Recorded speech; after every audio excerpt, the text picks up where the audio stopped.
Howdy! This episode of Perilous Storytelling is brought to you by Mage Hand Press. We use their horror movie RPG system, Blood on the Lens, for this episode, and it's super simple and amazing for storytelling in a group. Check out the description to learn more about the game, or just stay a while and experience the story of REAP WHAT YOU SOW.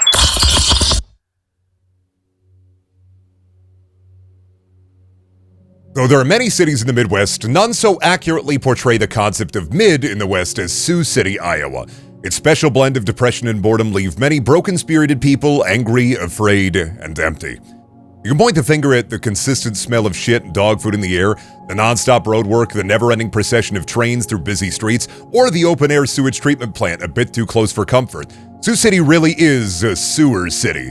Sometimes it feels like this isn't a town, that it's a torture nexus with its mouth open, waiting to swallow you whole. Welcome to Perilous Storytelling, Reap What You Sow. I would like each of the actors in our little game to reveal themselves as I introduce them. You've all found your way to the old KD station. It was once a bustling slaughterhouse and then converted into a mall that was successful for a number of years from the 80s up until about 2004 when it burned down.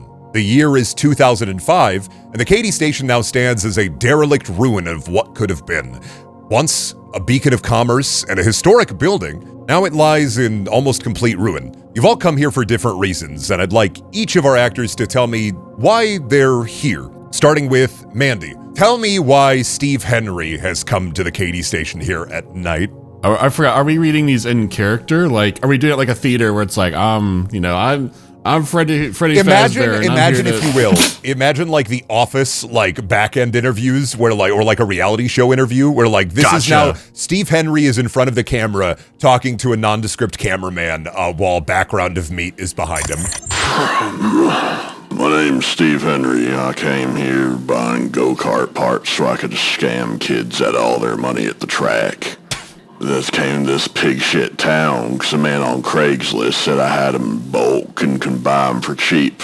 Damn kids out of town for a football game, so I couldn't send them down here. Now I'm gonna have to come here myself, and fucking guy didn't show up. Now I'm in this pig shit town with no go-kart parts, and I can't scam them kids out of all their money. Was there Craigslist pre 9/11? Also, This isn't pre 9/11. Is this pre? No, it's 2005. 2005. 2005. Was there Craigslist post 9/11? Yes. What are you talking about? Yeah, dude, the Craigslist killer. It's been around forever. There was a Craigslist killer? Yeah, he's from A Cleveland. Craigslist killer. The Craigslist killer. I am without Changing the setting. Craigslist is now the name of Craigslist only took off because it was one of the first things for that kind of like job search. It still looks like that too. Yeah. That's why it looks like shit. It's been around forever. Why would I know? We don't use that. We have Kijiji here, bro. Are you supposed to murder people? Kijiji? That's the Canadian one. Our Canadian one is Craigslist is called Kijiji. I guess you can also use Craigslist, but I think most people use Kijiji. 10. Tell me why Clark Robinson is here. Talking to the camera, same backstage interview segment. You may have heard of me. Former star of the third most popular ghost hunting show on TV, Spectre Search. After a couple of situations completely out of my control, my producers dropped me. But it's fine. We're here in Sioux City. There's that fucking... what was it called? The KD Station. KD Station, thank you. KD Station, we've been doing some intensive research. We're going to go in, we're going to get some good evidence, and we're going to send it to some network execs and hopefully get back on the air here. You're my hero. These are just like interns in the Black Void. It's the...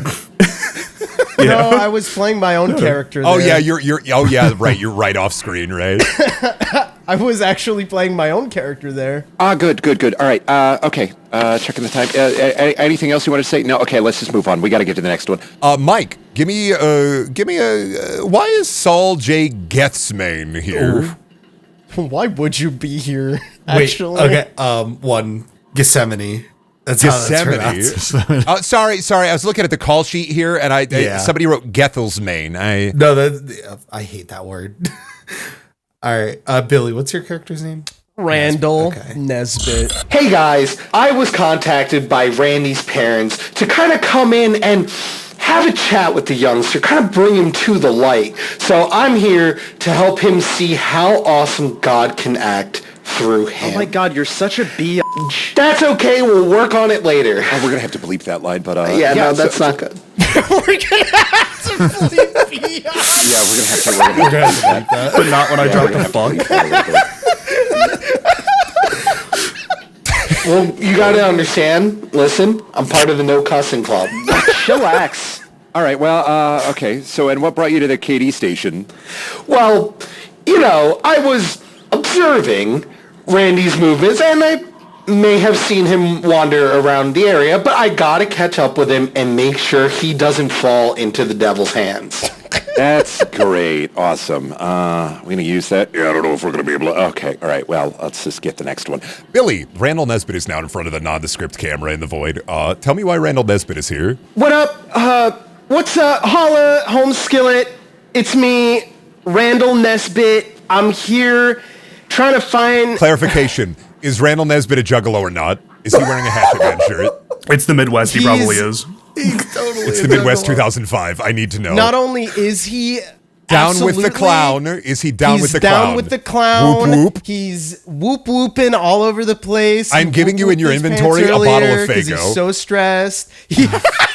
Can I add that for You can real? add a bottle of Faygo. Nice. It's a 2-liter bottle of Faygo. You can use it for a Faygo rocket if you want. What is a Faygo rocket, question mark? Faygo rockets are what Violent J and Shaggy 2-Dope do on stage, where they shake up a bottle of Faygo, they smash it on the Spike ground, it. and it Just fires like, off okay, at And the it audience. flies away. Okay. I know what that is. I mean, he's like red hair, freckles, spiky hair. He looks like a mix of Bad Luck Brian and Scumbag Steve.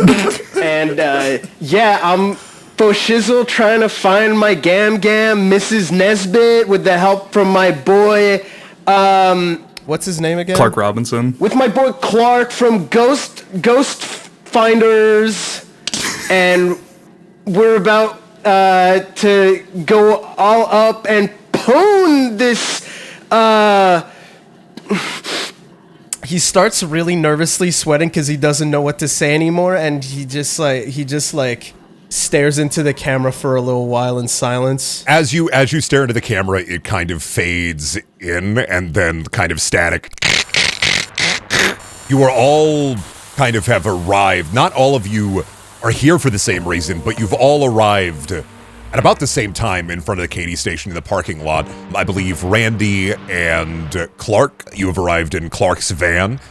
Saul, I assume that you come in either a bookmobile or a Christ wagon. I'm just running behind them. You've been running the whole time behind. the fucking Pope-mobile's Pope-mobile, crazy. bro. Pope-mobile in Iowa. Damn. And then Steve Henry, I'm assuming you're coming in like a shit beater or like a truck to like with a trailer. Exactly that. I like to think that Clark and I are riding, and I'm showing him my cassette collection of Limp Bizkit. Oh, you're gonna have like one of those big, unnaturally large CD binders full of like Limp Bizkit, just Korn. Mudvayne. We're doing like new metal. At this point in time, Dude, in 2005, it is new metal time. In 2005, I think my mom would have been like in her mid-20s. So like this would have been like perfect for like the big CD binder.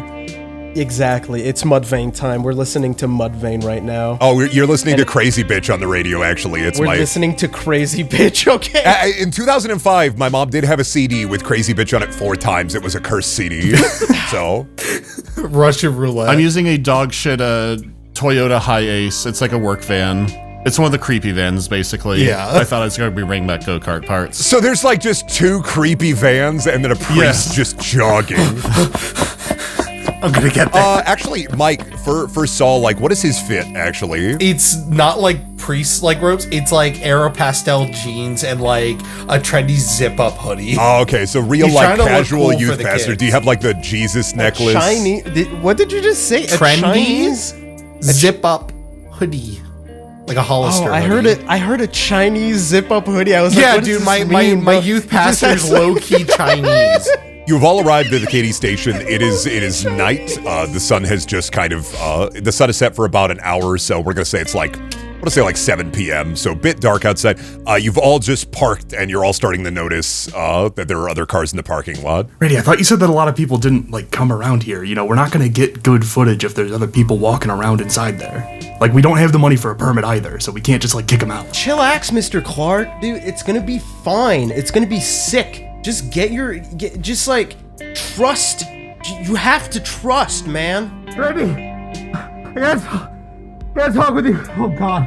Aw, dog, not this biatch. It's okay. Hey, I'm here. Give me 5. Oh my God. Randy starts nervously sweating. Oh, but. Are you ready? What? What are you doing here, Mr. Preacher? The same thing as... Preacher boy, Okay, well, the same thing as you. What are you doing? We're trying to find my Gam and get some evidence of a ghost, bro. Wait, your grandma saw us? My grandma's been lost, bro. You've been looking at the papers? No. I loved your grandma. Oh, shizzle. Randy, you would know this. One of the reasons you're here as well is because your grandfather, who's been gone for a couple of years now, Peter Nesbit, he was the owner and operator of a store inside of the Katy station. Would I know what store it is? Peter, your grandfather, who passed away a couple of years back, about 2 years ago, he owned the Pizza Paddler in the Katy station. You don't remember ever going there when you were really young, but one of the things that like spurned you to check the Katy station and to come here is the fact that, wait a minute, like, maybe she's wandering around, maybe, because you don't know, she just up and left. She just disappeared. Did Gam have dementia? I mean... Did Gam start losing it? Up to you. Up until she disappeared, she seemed fine to Randy, unless Randy has that, like, teenager, like, because you've been living with her for a little bit. I mean, he has that teenager, like, shut up, Grandma, I don't give a toss. He's British. Trying this new thing using British slang as an American boy. Really 2005 theater kid, yeah. I just want to give you that knowledge, essentially, for why why you're kind of here. Mr. Clark, just follow me and just pretend this loser type of geek isn't following us around. All right, I mean, like... Pizza Paddler is just right up there. Try to keep him out of the shot. I will. I'm really good at shooting. Wait, Mr. Clark, I think there's somebody in that car over there. Steve Henry, what are you kind of doing in your truck while the priest is talking to Randy on the passenger side of the van, and Mr. Clark is in just a big, like, ghost hunting van. 10, does it have, like, the logo for your ghost hunting show on the side of it? It does, but it's really scratched off. Like, it was stuck on there really too scuffed. Good. But yeah, he had to get it off because he got fired. But, like, didn't have the money for Goo Gone or anything. He's pretty cheap, too. Damn. Yep, dude, he's broke. In the hole. Broke as fuck. I am drinking beers and about to open another when I see this ruckus going on outside. Just cracking back a couple of cold... What kind of beer? Let me get a brand from you. It's Bud Light. It's gas station Bud Light. Oh, we're talking about the gas station 40s? Gas station 40s? Yes. Got a couple of cans lined up around the interior of the truck. This guy's fucking awesome! Oh, yeah. Steve Henry playing Edward 40 Hands in his car alone. How full that ashtray? That ashtray overflowing, or of course. And if the van turns a little too quickly, it sort of sounds like a wind chime with all the cans in the passenger floor. Oh, nice. It's all that commotion out there. Getting sick of this shit. Oh, Mr. Clark, I have an idea for the show. So, what if, like, right now, dude, the big thing right now is, dude, on the internet, there's this guy called Soldier Boy. Wait, no, sorry, Soulja Boy. And he is the shizzle right now. Maybe you could hit that. Like in the video. Listen, kid. You remember the one I showed you? No, the one I showed you. You remember? Yeah, you stuck it in front of my face while we were driving. No, I didn't, because it's 2005. How would I have done that? Randy, do you remember when I was talking to you about being a soldier boy for God? I think you picked up on that, man. I'm like outside the window. I'm like vaguely hearing your conversation. You're so freaking lame, dude. Hang on a second. Isn't that show? He looks like the guy from that TV show. I'm going to go ask if it's him. I am leaving the truck while they're still talking now. You just head over. How beer-bellied is old Steve Henry? He is exactly how you would expect. We're talking like Midwestern, like kind of like Just a big beer belly, like old guy, balding. What's the bald level out of 1 through 5? The top has given up, but he's hiding it with a trucker hat. Real. Perfect. What's the trucker hat say? It's a large American flag. Oh, yeah. And instead of like, it looks like the Marine Corps swords, but one is just a fishing pole, and the other is just a large, what looks like a tennis racket, but it's clearly a paddle meant for children. It's fucking me up. I could be related to Steve Henry. I'm seeing it in my mind's eye. Could be a grandpa of mine. A grandpa from 2005. How old is Steve Henry? I thought he was like in his 40s. He could be. He's ambiguously between 35 and 60. Jesus Christ. Oh, well, yeah, you got to remember, my grandfathers were around in their 40s and 50s in 2005, so. Real. All right, so Steve Henry heading over to the ghost hunting van. Are you approaching Clark's side? Yep. While Steve Henry is approaching, Randy is just trying to hit that soldier boy to show what it looks like. You popping out of the van to hit it in the parking lot? Yeah, I'm like Watch hitting me, it. you. Look, Mr. Clark, this is what it is. If you do that, you'll get so much like MySpace cred. Hey. Whoa, hey, what's up, man? You look familiar to me. Do I know you from somewhere? Oh, yeah, Clark Robinson. Yeah, you like a fan? Clark Robinson. Do I see you on them shows? Are you, I'm trying to remember. I've seen you somewhere before when I was watching cable back at the office. Yeah, Spectre Searchers, You're an inspector searcher, like a HGTV show? No, like Spectre, like ghosts. Like the ghost hunting. I'm the ghost hunting guy. Spectrum searchers. Gotcha, you looking for them ghosts. We got that problem back at the school too. There's always these teachers saying there's some spectrums running around they're trying to find. Randy, do you know this guy too? Like, there's like, what, 50 people in this whole city? You know this guy, right? I don't know. I could be related to him, dog. I'm from quote unquote the big city out of town. Steve Henry is from Sioux Falls, which is an hour and a half away. If Steve Henry does bring up Sioux Falls as Randy Nesbit is a Sioux City native, you are legally obligated to hate people from Nebraska and South Dakota. Me? Yes, as a Sioux City native, you are legally obligated to hate people from South Dakota and Nebraska. But I'm also from Nebraska. Yes, that's why I fucking hate you. Okay, Randy, this is a life lesson here. If you want to do this as a job, permits are good if you can afford them, because then people will just stand outside and like kick these guys out of here. Okay? Mr. Clark, he smells so bad. As you were trying to interact with Steve Henry outside of your window to try to like diffuse like the, oh god, who is this fucking guy? Your radio just clicks on. It starts changing channels on its own, and then it finally stops. And then, kind of almost tinny, almost far away sounding, you hear a news segment playing, which would be weird for the time of night, actually, that this is currently happening. Lindy Nesbit, a 70-year-old woman, disappeared just 10 days ago, and the police are refusing to investigate the case any further. In an official statement, Police Chief Gable Goose said, "I think she just wandered off. Maybe she just lost in a hole somewhere. Everyone make sure to check their walls for old ladies. All of our resources are tied up on very important business." The Sioux City Herald noted that the police chief was wearing a bib with barbecue pit baby emblazoned across it, stained with barbecue sauce. Then the car radio turns off. Did that man on your walkie just say that there's an old woman in the wall somewhere? I think this is going to be our first funny roll here for our ghost hunters, especially a withstand roll. Yes, I failed. Fudge, yeah, bro. I just rolled a 6. Are Mandy and I also rolling? Up to you. I feel like our ghost hunters are there. Either of you could probably hand wave it as like, they're fucking with the radio. Like you do hear it, but you could hand wave it more as a fucking with the radio. Up to you whether or not you are wanting to rattle. Randy, stop messing with the radio. I'm trying to talk to this guy. I didn't touch it, Mr. Clark. It's fine. It did it on its own. I didn't touch it. What do you mean it did it on its own? I don't know. You're the ghost. You're the spectrum expert. Clark, so you're going to get 1 adrenaline and you're going to get 1 trauma point for failing that roll, and you are a little bit shaken from Randy being like, you're not messing with the radio, then something is messing with the radio. Oh my god, I think it's ghouls. Why do you look so pale, dude? You should be used to this. Listen, man, I can't afford a makeup guy. I'm just going to look pale on camera. It's just how it's going. Mike, you have also chosen a role for this, so you are also going to... Saul is thinking about the Lord and thinking about how do I save poor young Randy here, and there is just a bit of like your eyes widen at the radio, and you're like, you did not see either of them touch it, and you are going to take 1 trauma, 1 adrenaline for that fail. Very shaken by the potential that something occult could be occurring.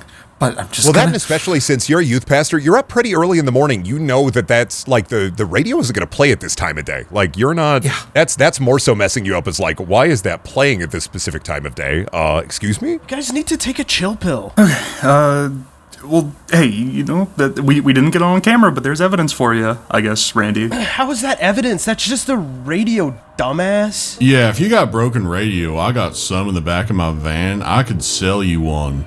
$25. It works just like new. It's pretty good. If you get close enough to like a station, you can listen to like walkies and internal channels. You just gotta fiddle with a setting on it. It's real good, but I might even sell it for $23. Mr. Clark, this guy really stinks. We should definitely not listen and go inside and find my gam. Hey, Randy. What? Gotta be kind, remember? Yeah, you're kind of annoying, Mr. Fart. We're working on it. As you are arguing left and right here in the van, slowly you begin to... I was out of the van. I'm Superman-ing. Oh yeah, you were doing the soldier boy. Clark, are you still in the van? You just chilling in the... I am probably not getting out of the van until this strange, smelly man backs away from my window. Okay. I have your camera equipment on me, by the way. I like picked it up when I got up to show you, and I'm just kind of waiting because I'm ready to go in. And then Steve Henry's just chain smoking outside of the van, just kind of trying to talk to... Chain smoking in the van. Chain smoking and trapping him in a conversation going in circles. Leaned through the driver's side window, just smoking cigarettes in my van. Belly pressed against the door. Feet spread further than shoulder width apart. Oh my god, this guy sucks. As you begin nattering, Saul with Randy and Steve with Clark, everybody give me a notice roll. I have 3 of those. I also have 3 of those. Well, that's bam! a success. I am not noticing. I rolled a 1. I am locked in conversation. I'm staring off in the middle distance. Yeah, I failed my dang old roll. So Billy, Mike, and Mandy, that won't be trauma damage, but that will be an adrenaline for each of you. Clark, you notice as this is kind of happening, you're trying to escape from Steve Henry's clutches. You notice that a dense fog is beginning to kind of roll into the parking lot, about as thick as pea soup, you would say. It's a very... It's just starting to get really unnaturally foggy. As thick as pea soup is fucking disgusting. Yeah, how did nobody else notice that? Everybody else is locked within. Steve Henry doesn't care. He's just chattering. He's just basically right. I got a couple of things, like just nattering on towards Clark, and then I mean Randy and Saul. You two are just locked in. Like Saul is locked in trying to save you, and you're locked into hating Saul. So you're not noticing it directly. Like, but Clark, you are noticing that the fog is kind of coming in. Hey, Randy. Yes? It just tend to get, like foggy out of nowhere around here. I mean... Whoa, this is sketchy AF. No, nobody said AF yet. You could have a fog like this come in. I was driving like 20 miles from here, and it was pretty late, and there was a fog that rolled in. Jesus. Just a beer and a cigarette. By the way, you might have to interrupt me at points. Yeah, you're good. Like, no, I know you're gonna prattle on. No, yeah, you're good. I was gonna. I'm actually using you as a narrative focus so that I could just immediately okay, go. Okay, but this fog is as thick as pea soup. I mean. This guy seems like the trucking sort. I'm sure that he's seen this before. If he says that it just happens around here, it probably just happens around here. Oh, right, I don't run trucks. I run go-karts. You can make a lot of money off of go-karts. You get kids from the high school to work on the track. This guy is boring. Let's bounce. You hear a rusty hinge, a very loud squeak, and then thud. From the direction of the Katy station, which is now enshrouded in the fog. You can barely see through the fog, but you notice that the big double doors have swung wide open and slammed against the walls. The Katy Station itself, as you look at it, it is basically a slaughterhouse. It's a big brick building with those big metal doors. Windows everywhere on it are broken. Parts of it seem charred or burned. There is a loading dock from the direction of where you are parked, but the big entrance, like hallway double doors, have just slammed wide open, and there is a just dark hallway interrupting all of you. Randy, are you rolling? Yeah, I'm gonna start rolling. Okay, so the answer would have been no. You just said yeah. Okay, just Whatever, man. All right, hold on. The fog looks really good. Let's just get some like quick establishing shots out here. You know what that means? Like when, yeah, like I take when you. What's going on here? Okay, just film the building to make it look scary, but like none of that woo zoom stuff. Just like take some shots as we're walking slowly. Okay, all right. Can I roll something to see if I did a good job? Can I roll aim? You know what? Let me look through your actions real quick. But yeah, I'm gonna say yes to see if the shots are good. Yeah, aim or improvise. Let me see. You're a ghost hunter. I think aim or investigate. I think aim is funny because you aim, point and shoot. You aim at a shot, point and shoot. True. Give me an aim roll then for getting a good shot of the Katy Station with the fog rolling in. And I do not have good aim, by the way, so I'm just like shakingly. It looks like I'm filming a fucking Lord of the Rings action scene right now. But it's a success. It's a 5. How's it looking, Randy? Actually, I think the fact that I'm shaking is kind of helping with the spooky vibes. Sir. You are kind of as you encircle kind of the Katy Station, the larger building. You are getting some peak footage of it. You get a slow zoom in on the entryway, and as you do, you almost see a flash. You feel like looking through the viewfinder of the camera. You almost see a flash of something run by in the darkness, and then you zoom quickly out. What the fuck? What do you mean? What the fuck? Actually, just for funny, seeing that, give me a withstand roll again. Roll some dice. Roll some dice, dumbass. Time to roll some dice. It's some scaries. Give me some dice. Pass. I had a crit success. And by crit success, I mean it's just a success. Regular success. There are no crits in this game. Saw a green number, got so excited. I got so excited. You see something flash by. You are immediately going to go, this is probably just a camera malfunction, or maybe just a piece of fog, or maybe an orb or something. Nothing crazy. You're not going to be rattled by it at all. I think the tape is just being weird. I mean, if it's a little distorted, like, we'll just, hey, free editing, I guess. Let's just can we just go in? Let's bounce, dude. This is boring. So you're filming like a show, or like a... Are you from the news? Is that why you're hearing the other news lady on the walkie? I mean, not really the news. I'm a paranormal investigator. You're a what investigator? I thought you knew who I was. You haven't seen my show? You said you were like a full spectrum warrior or something. No. All right, Spectre. Explain to me better. As they're talking, Randy starts slowly going towards the entrance of the Fengus. Sorry, I don't think I caught your name. They call me Steve Henry. Steve Henry. So, Steve, do you know what the word paranormal means? No, I do not, sir. Okay. What a class act. Holy shit. But you know what the word investigator means, right? Unfortunately, yes, I do, sir. Okay.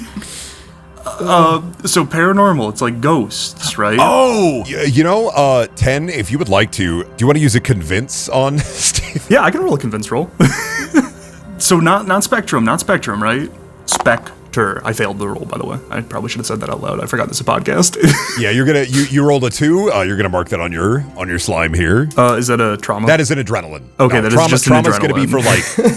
Trauma's gonna be for directly a react or a withstand or I think maybe. I think it should have been trauma because he's it damages hurts ego. him. So up to you. If you want to take a trauma, I will. Oh no, I'll just take the adrenaline. Goo goo gaga, I can't take trauma. Sorry, that was fucking mean. It's man. trauma. So mean. Yeah, dude, it's trauma. So rude. What happened there? Okay, so like so I'm an investigator, right? But not like the kind that you might be familiar with, based on how many beers have you had, by the way? Because you really do reek, but also you were sitting behind the wheel of a car. So is it just safe to assume that you know investigators for like that reason? I might have a history. Okay, so not one of those investigators. Oh wait, this is in character. Oh yeah. All right, I'll redo that. Oh, investigator, like, yeah, I've had of the legal variety poke around So- because they didn't lack some things at the track. Okay, so I'm gonna really insinuate to you here, not a legal investigator.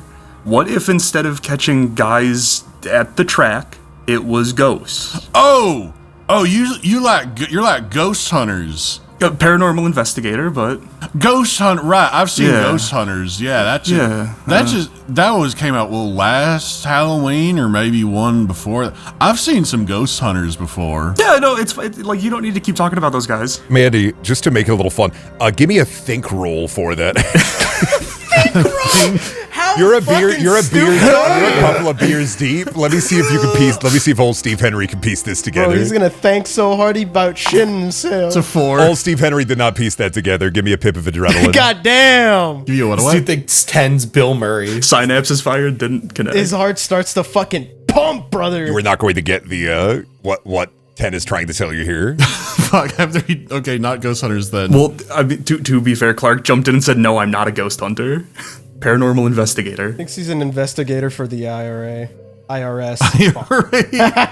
He thinks he's a Ghostbuster. Might go with that. Like he thinks he has a proton pack. Wait, you're like an exterminator. Sure. Hey, man, do you want to see how they make a TV show? I guess I'm debating whether I want to be more famous or maybe if I shouldn't be on TV yet. Okay, so I think that you shouldn't be on TV right now. You see the kid over there with the camera? Just don't stand in front of him, and I'll let you see how they make a TV show. Can I do a voiceover like when you see them animals with that guy with like the British? No, he's Australian, and he fucks with those animals. Can I do a voice like that, like where I talk about what I'm seeing? Yeah, man. I want to mention that when Clark points towards Randy is nowhere to be found. Okay, I'm going inside. Back off, and Saul just runs. What the fuck? Just goes in after him. I will save his soul. As All right. I'm running, Brendan, can I make an action roll for Miracle to get a vague prophecy of the future? Yes, 100%. Just a random sign. Are you fucking kidding me? That is one of the things Miracle, That's a thing you can do. Fuck off. Utilize your miracle roll. Yes, sir. I do not get a good image of the future. It appears I rolled a 2 and a 4. You think hard, you pray hard, you work hard, and all that comes to your mind as you try to praise the Lord, praise the Lord, praise the Lord. Immediately, you just think of an old pizza commercial you saw as a kid for a second. You're like, for a Domino's pizzeria, and then you just start immediately thinking of the Noid. Images of the Noid. I hope that's a good sign. Randy, I'm coming. Images of the Noid begin flashing in your head. Avoid the Noid. Avoid the Noid. And I just go into the darkness. While all that stuff was happening outside, I was just inside taking slow exposition shots. Slow exposition shots. Yeah. So as you all spooky shots while they were outside. Randy first, and then as you all begin to enter the abandoned KD station, you can see that the darkness is cutting through the meager light you've brought with you. I would assume that Clark and Randy are going to have flashlights on the camera. Yes. Yeah, I have a flashlight already. Steve Henry, you just have a beer and a cigarette, basically. So just the glow of the butt of your cigarette as you're walking in. Yep, I do have some pouches on a very large belt. It's not clear exactly what's in them, but yeah, I'm just using a cigarette as my light source. As you kind of step into the abandoned KD station, everyone, Randy first getting those exposition shots, followed by Saul, and then I'm assuming Clark, and then Steve, you follow him. Once inside the entryway, your nose begins to pick up on the acrid smell of burned wood and mildew, compounded by a year of rain and neglect since the fire last year. Everybody give me a notice roll real quick. Yes, I notice. I notice as well. 1, I don't notice shit. I don't notice anything. Okay, so Saul and Clark, as you both enter you kind of pick up the faint whiff of like freshly baked pizza, but it's almost a sweet yet saccharine kind of smell, like a. Okay. Is that some za? No, cause I think. So you smell the wood, right? Like that's just got to be, our brains make the connection, like a wood oven, like wood burn. They put the pizza on the stone. I think I just have pizza on the brain. I don't know what the deal is. Do you remember the Noid? He just gets cut off.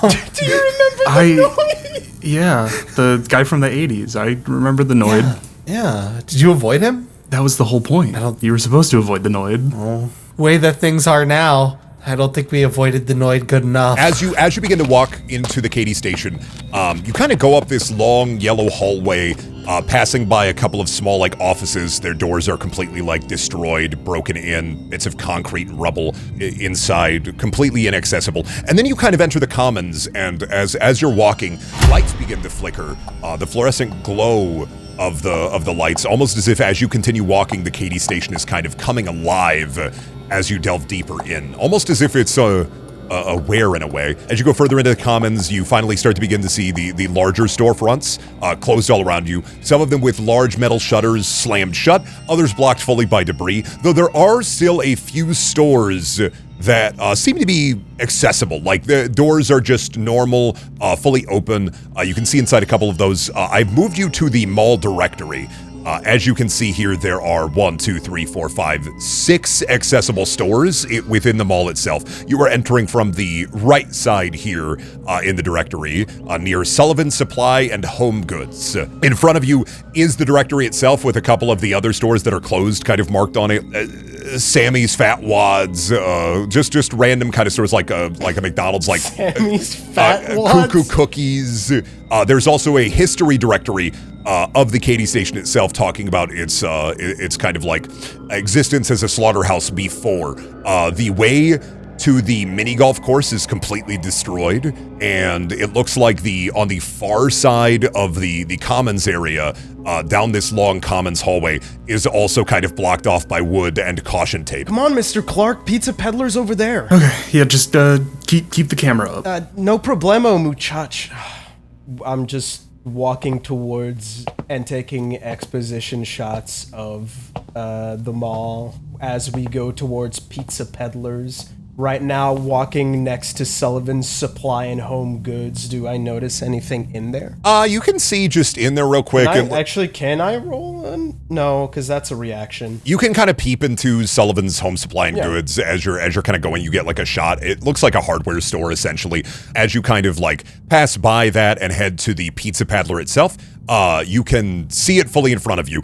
It's 2 double glass doors, and it looks like it is chained shut. It seems as if somebody has affixed 3 locks on the front of the door. 1 bronze, 1 silver, and 1 gold. That's so gamey. All right. It's almost ridiculous. Like all 3 of them are different manufacturers. Like there's a master lock. It's just almost weird. It is weird also to your character that there are these 3 separate kind of like locks that require a key. 1 bottom loading, 2 of them front loading. What the deuce? Yeah, that's a little weird. Is it? You said it was glass doors? So they're glass, but you can see that there are bars behind the glass. You can kind of see into the Pizza Peddler. You see the like the kind of like multicolored arcade floor where it kind of is like that planetarium, kind of like wet. It's like that black carpet with the planets on it, just kind of like repeating, and you can kind of see into it. You see like some dark shadowy tables. You see some turned off arcade machines. You can see like the silhouette of some skee-ball machines and some basketball hoops and stuff. But you can't really make anything through the bars or through the glass. Okay, Mr. Clark, I have a great idea. All right, let's hear it, kid. Have you heard of Jackass? Yeah. So, you know how in Jackass they do these awesome stunts that are so fucking badass? What if you like broke the glass so we can get in there and I film you and it's like Jackass. It's like The glass does have iron bars behind it, just to be clear. I think that is you filming me committing a crime. It's not a crime if it's badass. It's a crime if we break into somewhere. Like It's not I basically own this place. That's my granddad's freaking used pizza place, dude. Like, I went there once. Look, it's only a crime if you get caught. I will be on film. I will be on film. It's not a crime at all. I basically own this place. Ever since Grandma and Granddad are gone, the pizza place is mine, probably. But how successful was this pizza establishment? Well, look around, you dorkoid. What do you think? You don't need to be smart with me. I'm wondering if maybe they had some back-end materials like records about how they was running the pizza spot. The go-kart establishment I run is attached to an arcade pizzeria, but I only own the golf cart track. But I got my eye on the whole thing. You know, I have a slice of the pie, but I'm wanting to bake up the whole thing. So if I have some sort of like pizza secrets, I'm thinking I might be able to figure out a way to like undercut or run it better than the current establishment, if you catch my drift. So I'm wondering if they got secrets. Brendan, in the midst of their conversation, can I make an action roll? Yeah, absolutely. Okay, I would like to roll for force in an attempt to impress Randy. So I will attempt to just run through the glass door, regardless of the fact that there are bars behind it. Okay. Roll that. You've rolled a success. As they are talking kind of to the side, you rush the glass doors, you smash through one of the panes, and then bonk your head into the iron bars. You somehow completely unharmed as you fall back, and then looking up, there is a little... And you're the only one who like notices this. As you fall on your ass, you look to your right and you kind of... give me a withstand roll. Yeah. Cool. You look to your right and you see a statue of a cartoon pig. It is a child-sized plastic cartoon pig wearing a stereotypical Italian pizza chef outfit. It has the apron, the big hat, a red handkerchief around its neck. And as you look towards it, it just slowly falls towards you. Give me a react roll now.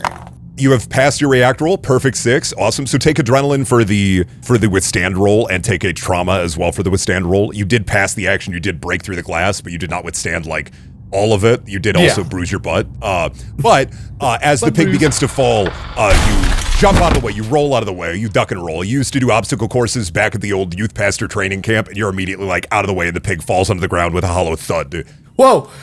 Did you see that, Randy? Wasn't that cool? Is that a You idiot! I wasn't filming! Please don't break anything else. We can't do it again, you dumbass! But we're like more in than we were. This is why I don't go to church anymore. Okay, that pig looks like Buster. Who's Buster? He's my pig. You have a pig? Do I know the name of the pig, considering I would have gone there as a kid, probably? On the cartoon statue, it does have on the base, it does say Peter Pig. That's not your pig, that's Peter Pig. Show some respect. I said, no, I got a pig named Buster. He hangs out with me at the office. Well, that's Peter. I'm saying the damn pig looks like my pig. You don't gotta be smart. It's a pig. Pigs look different. I'm as smart as I want.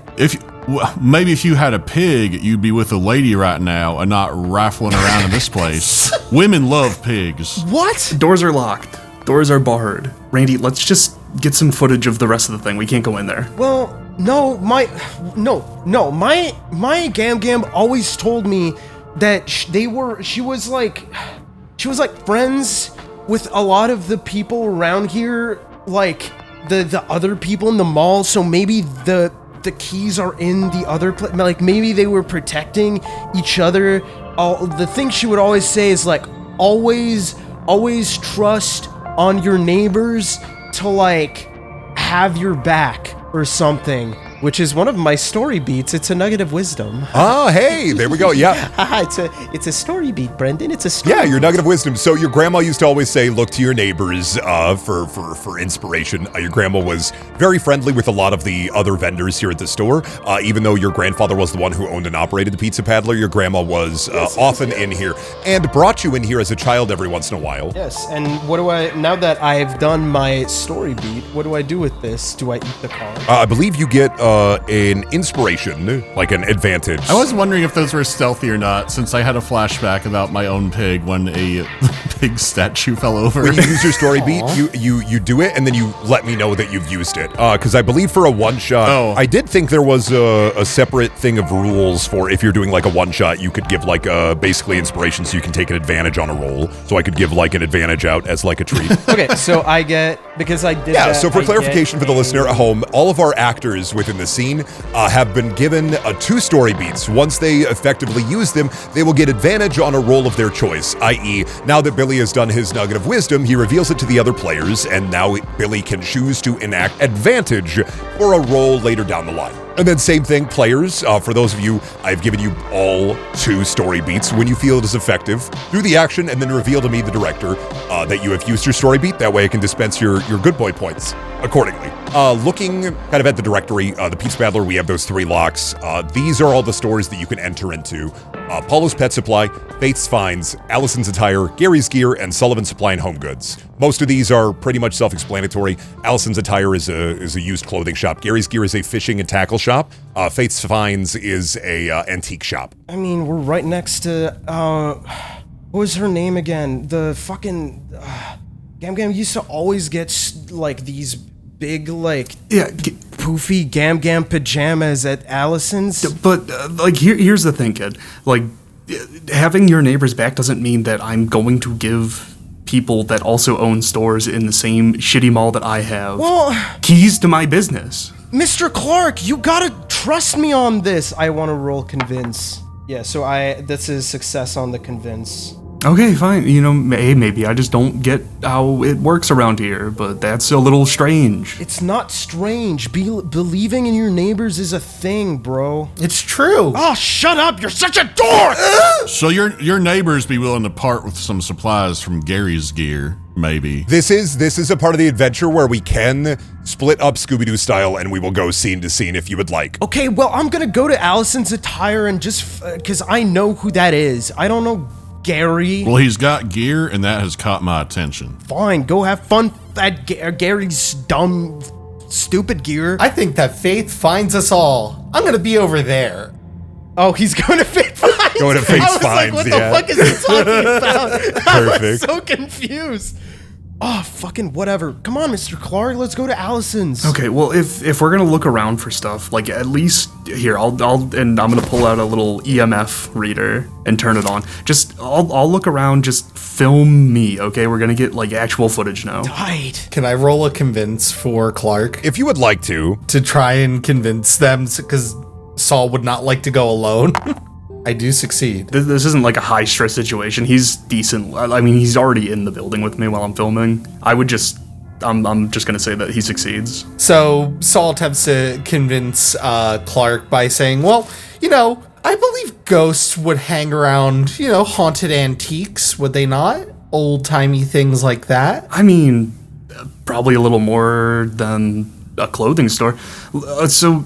Hey, Randy, we're gonna go over to that antique shop first. Hey, it's gonna be really good footage, and then we don't need to worry too much about getting good. Man. I'm not gonna hold up like a graphic T-shirt. Here's your dumb camera. Then I'm gonna go to Allison's alone. Go have fun with this. Go have your fucking bromance. Go have why don't you go have fucking? Why don't you have gay sex with him? Okay, Randy. We do not invoke the homo on our fellow man. Whatever! I'm bouncing, yo! How many times do I have to tell you this? You're really going 2005 youth pastor. It's 2004, baby. We're not woke priests. What's going on over here? Wait, hang on. Are you guys a bunch of queers? Is that what I'm hearing? I am Mr. Henry. I am the farthest thing from that. Where did you find this boy from? He's got an attitude, but it don't make much sense. You two are hanging out the more I think about it. He's a work in progress, that's for sure. What are you working on this boy for? Oh my god.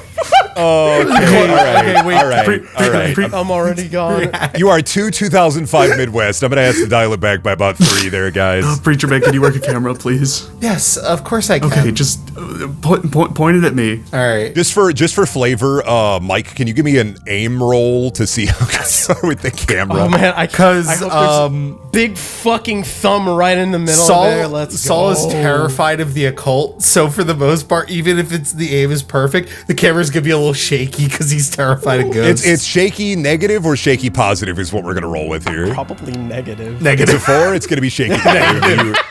He's getting a lot of awesome shots of shoelaces. Okay, so we have Saul and Clark entering Fate's Finds. We have Billy's character Randy entering Allison's attire. And we have Steve Henry entering Gary's gear. Who would like to start? I can start.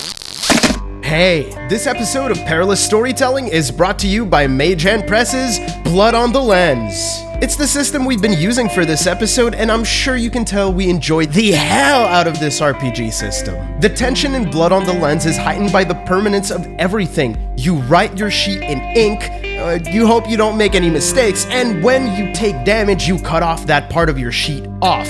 Your character is forever changed by the horrors. Even better than that is how collaborative the system is with the narrative. The players are included in the storytelling more than any other system we've played on the show, thanks to secret character-specific objectives, as well as the absolutely genius twist system, which you'll see plenty of during this one-shot. And you can start playing in minutes. All you need is a character sheet, a few d6s, and the balls to dive into the darkness. Play it today at bloodonTheLens.com. That's bloodonTheLens.com, or check out the link in the description.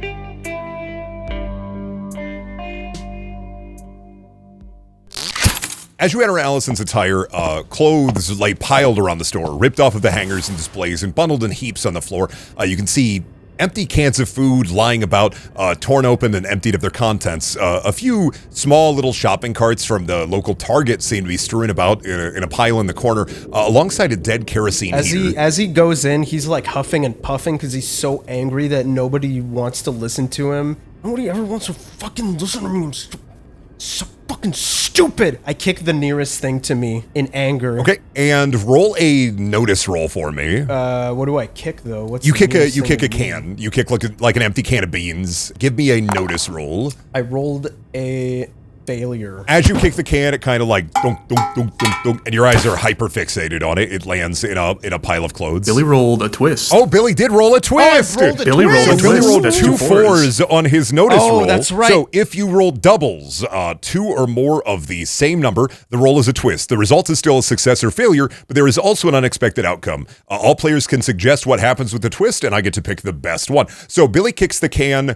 does not notice anything. It lands on a pile of clothes. What do y'all think we should happen with Billy's twist here? There's a raccoon living in the pile of clothes. Okay. It's a failure, so it has to be kind of spooky, right? It's a bunch of old Juggalo merch, and what's the great Malenko starts speaking to him from the shirt.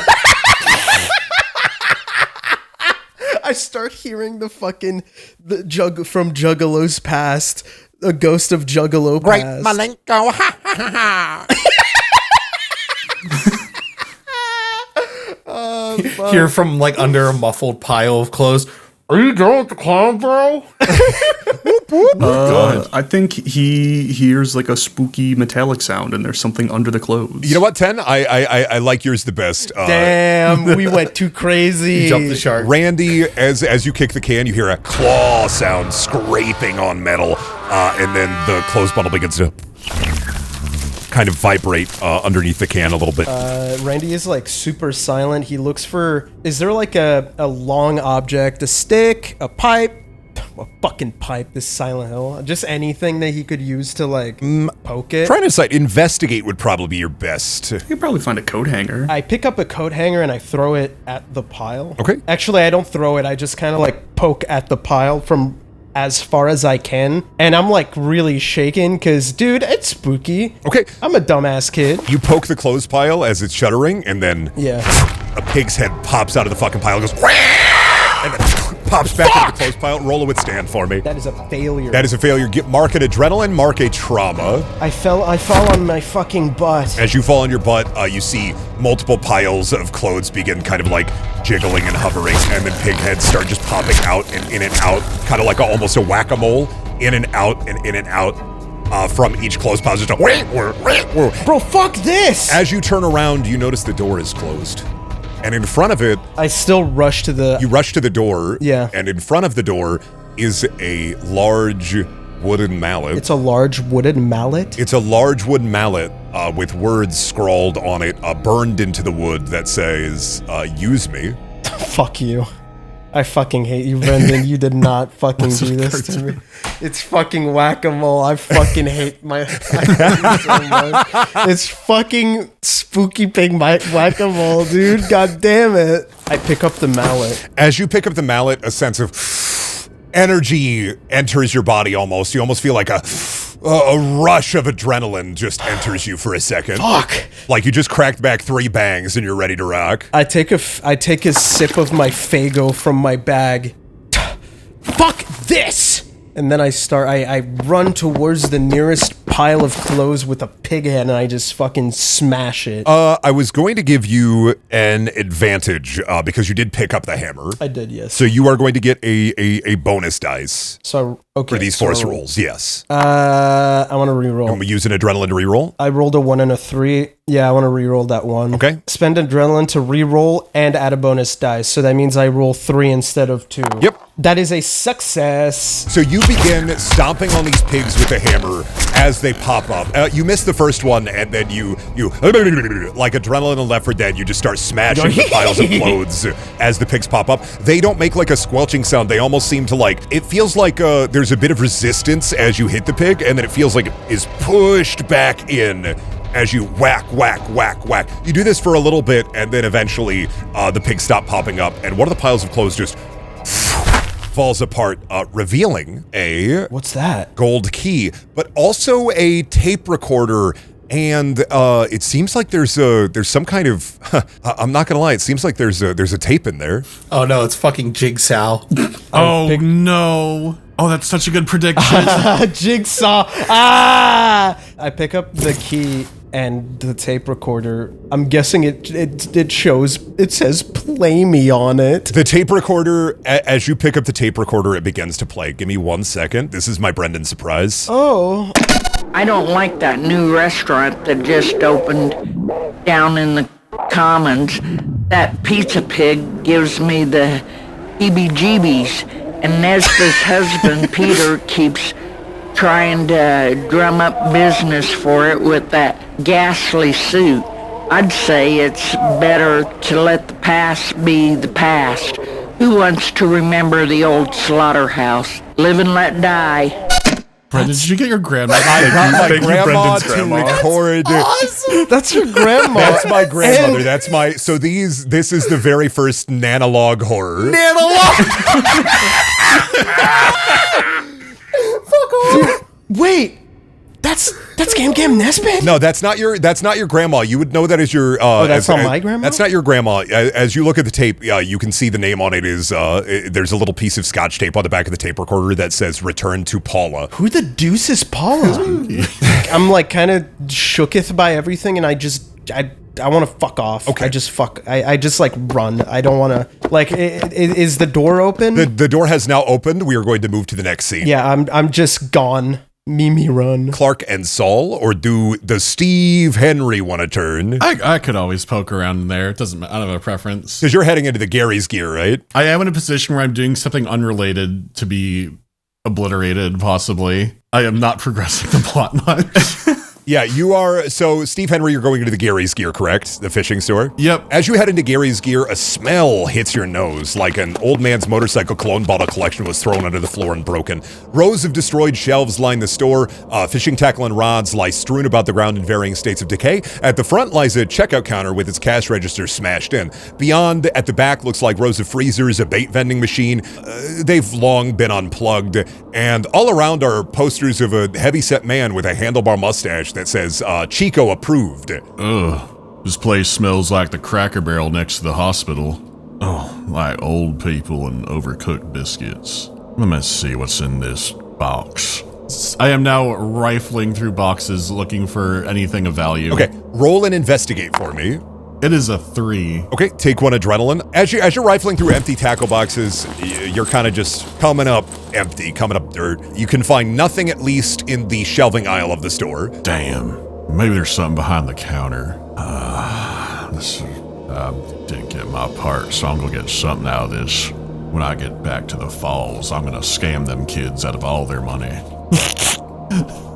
I am now trying to see if I could break into a cash register or if there's looking for a safe behind the counter. Okay, as you look behind the counter, you're kind of looking around. You do find like a notebook underneath the counter. Looks like it has a couple of like scribblings in there, but it does have one legible handwritten note on it. Ooh. Didn't get a chance to see my supplier today. Jamie ended up taking care of it. Got caught up at the Walmart yapping it up with Peter about his financial stress. Him and Lindy Nesbit have been really going at each other's throats, and I think it's that grandson of theirs stressing them out. Paul and I have 2 grandsons that we take care of, so I offered him some advice, but he seemed more worried about the pizza place than anything else. I hope they find peace. It's a shame what happened with their son, but I know better than anyone if you let that grief simmer, then it eventually all comes to a head. And as you're kind of searching around, your hand also, as you're kind of reading the note and searching with your left hand, you also grab onto a bag, like a cloth bag full of, it seems like coins or something. Oh, jackpot. Actually, that note.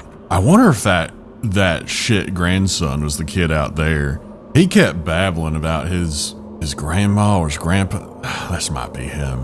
Why do you want a pizza place? Ain't no pizza in there. Damn, I could go for a big pizza. There it is. Would Steve Henry open the bag?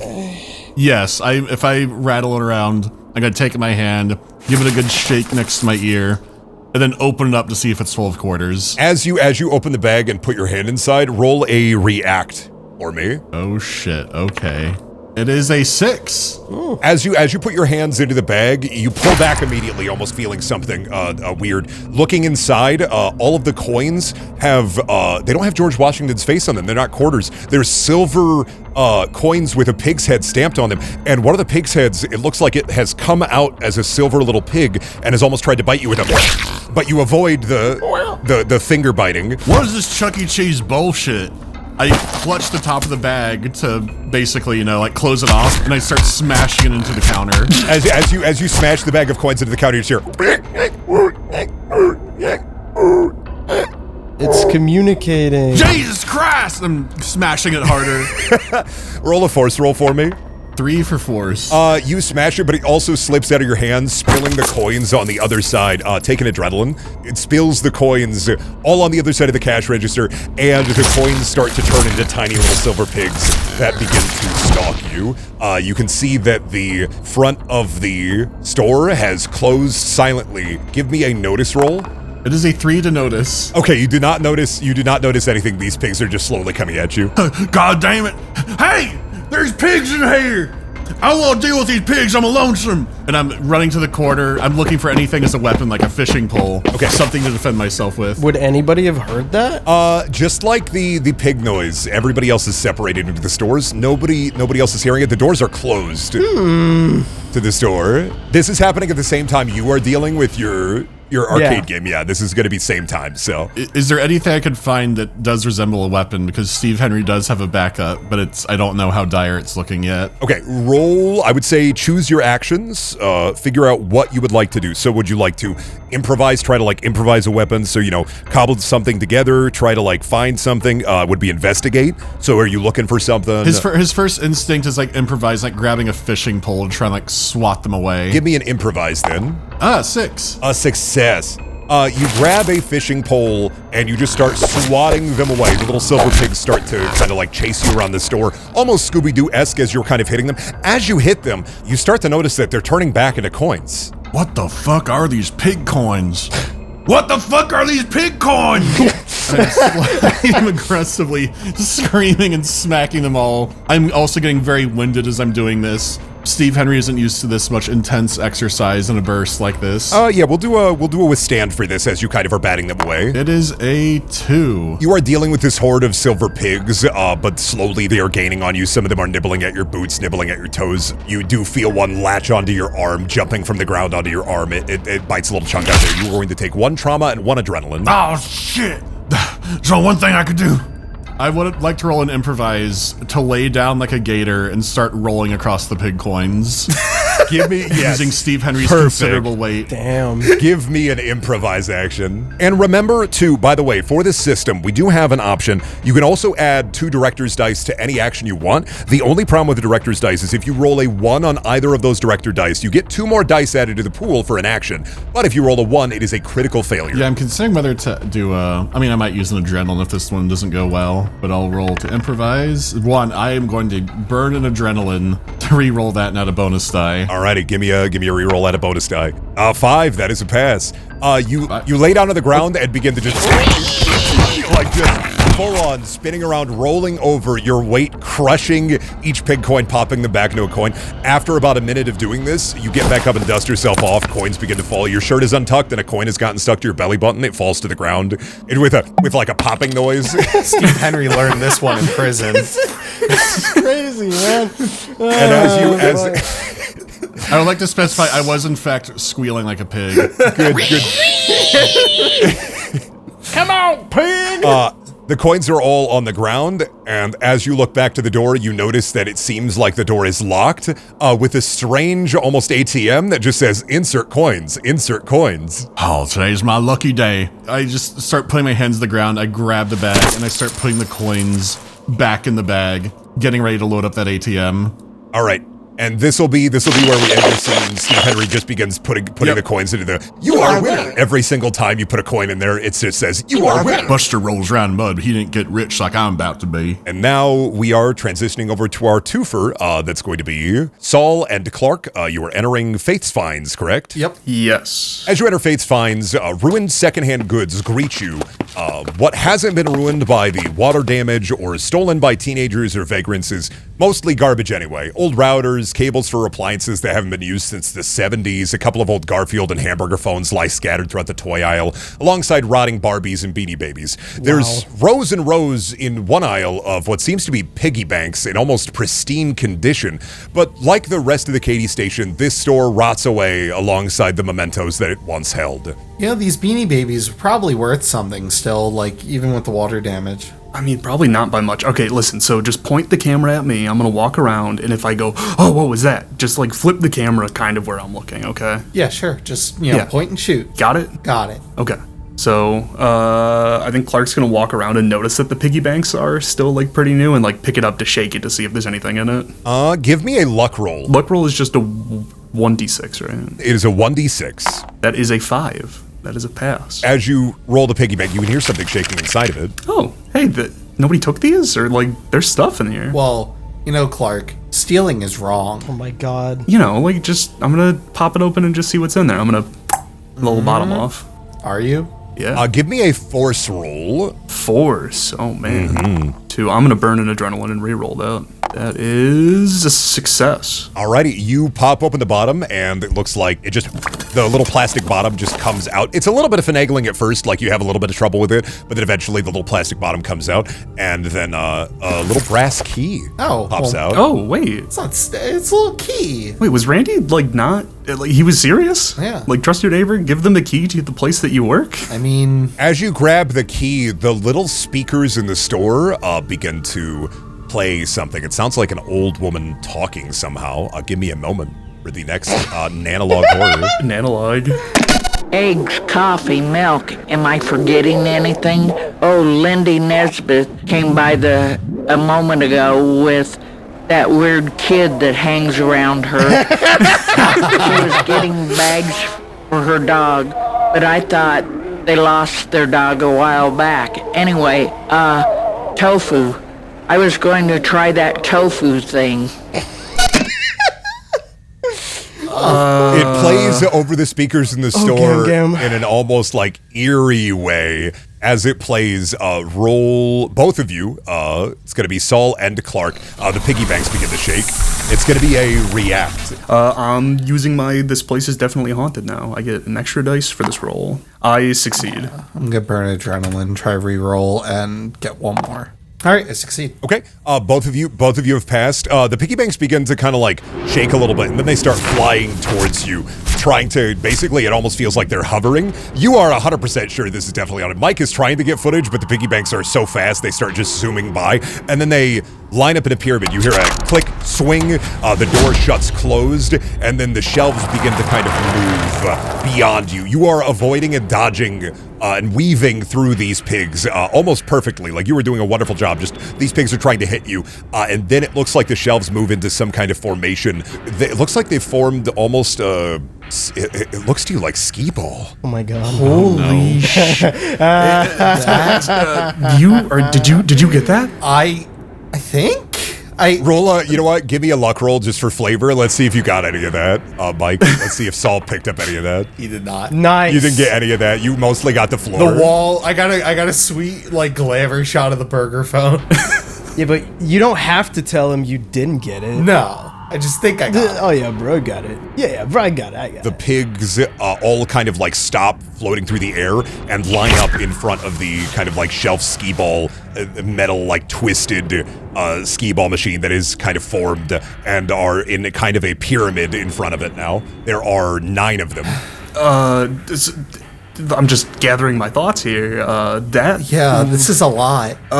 Can I go over to the little skee ball thing and like pull out my little EMF reader and make an investigate check? Yeah, absolutely. Hey, I get so many dice for this. I get advantage and I have 3 dots in investigate. That is a twist. Oh, doubles. That is a twist. That is a twist. Everybody gets to suggest. It is a twist and a success. Everybody gets to suggest a twist, and I get to pick out of the pool. So, what is happening?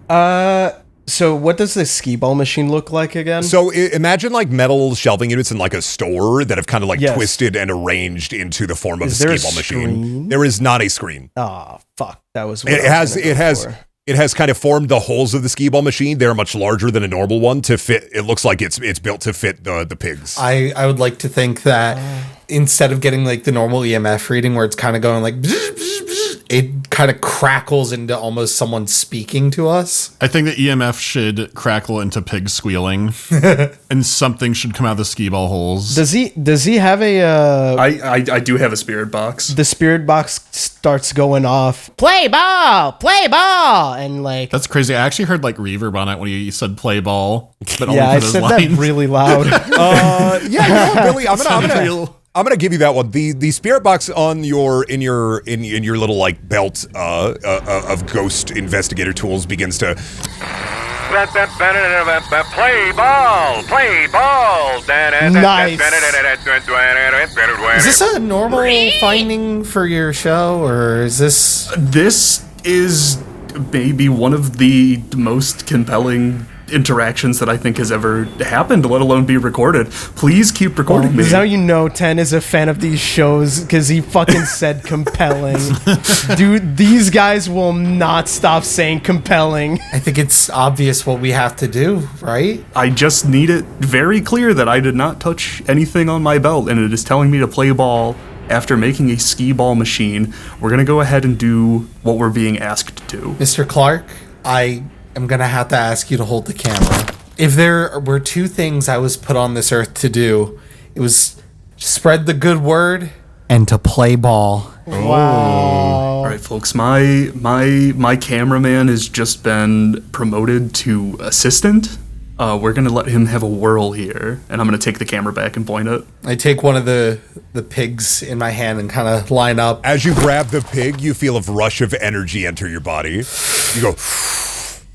Imagine when Harry Potter picks up the wand. It feels like you just had 3 bangs. Why are we measuring with bangs today? I take the pig and I kind of clasp it in between my hands, and I intercede for a moment. I say, Lord God, I thank you for this day. Before I continue this, I would like to roll for miracle. Absolutely. Oh, fuck. Me at the Chuck E. Cheese getting tickets. Parentheses, I got really drunk before I went to the Chuck E. Cheese. fucking know. That is a success. All right. As you begin throwing the piggy banks into the skee ball machine. That's your miracle. That's your miracle, right. I'm still praying. I want to hear a voice from beyond. Drop that. Don't drop that. You just hear like a muffled no. Don't.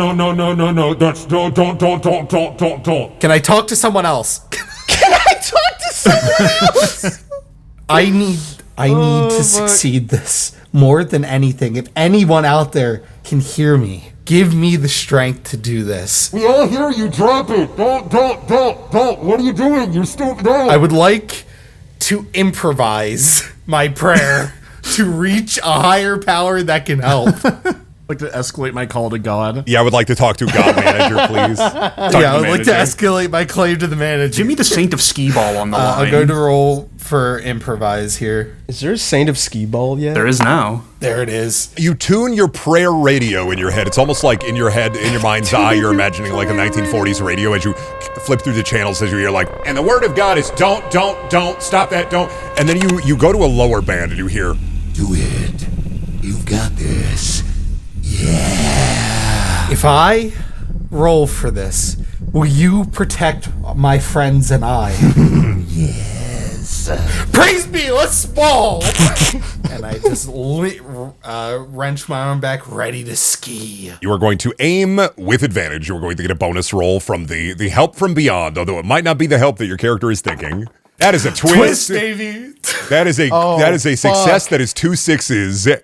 What happens when he throws the round piggy bank and begins throwing the round piggy banks? What is happening with Saul here? Everybody give a suggestion. He gets it like right in the hole that he's aiming for, and 2 of the other pigs like pick themselves up and launch themselves into the same hole. He throws the piggy bank explodes into more piggy banks. Okay. The piggy bank hatches like an egg and a devil pig emerges because of double 6s. I'm going to go with Mandy's. I kind of like that. That's right. As you hold the first piggy bank, you throw it, and mid-throw, camera centered in the piggy bank, it is spinning through the air. You've seen a little football before. It is a perfect spiral directly into the bonus hole. Mid-air, the pig's shell erupts, and it's a devil pig that bursts a flame.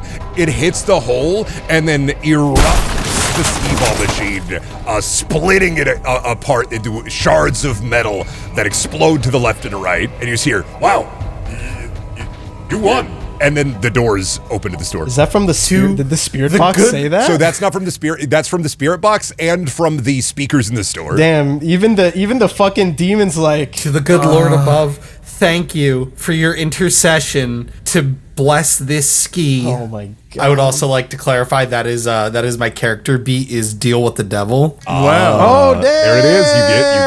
You get your free advantage. Putting that in the back pocket. Hey, what was like?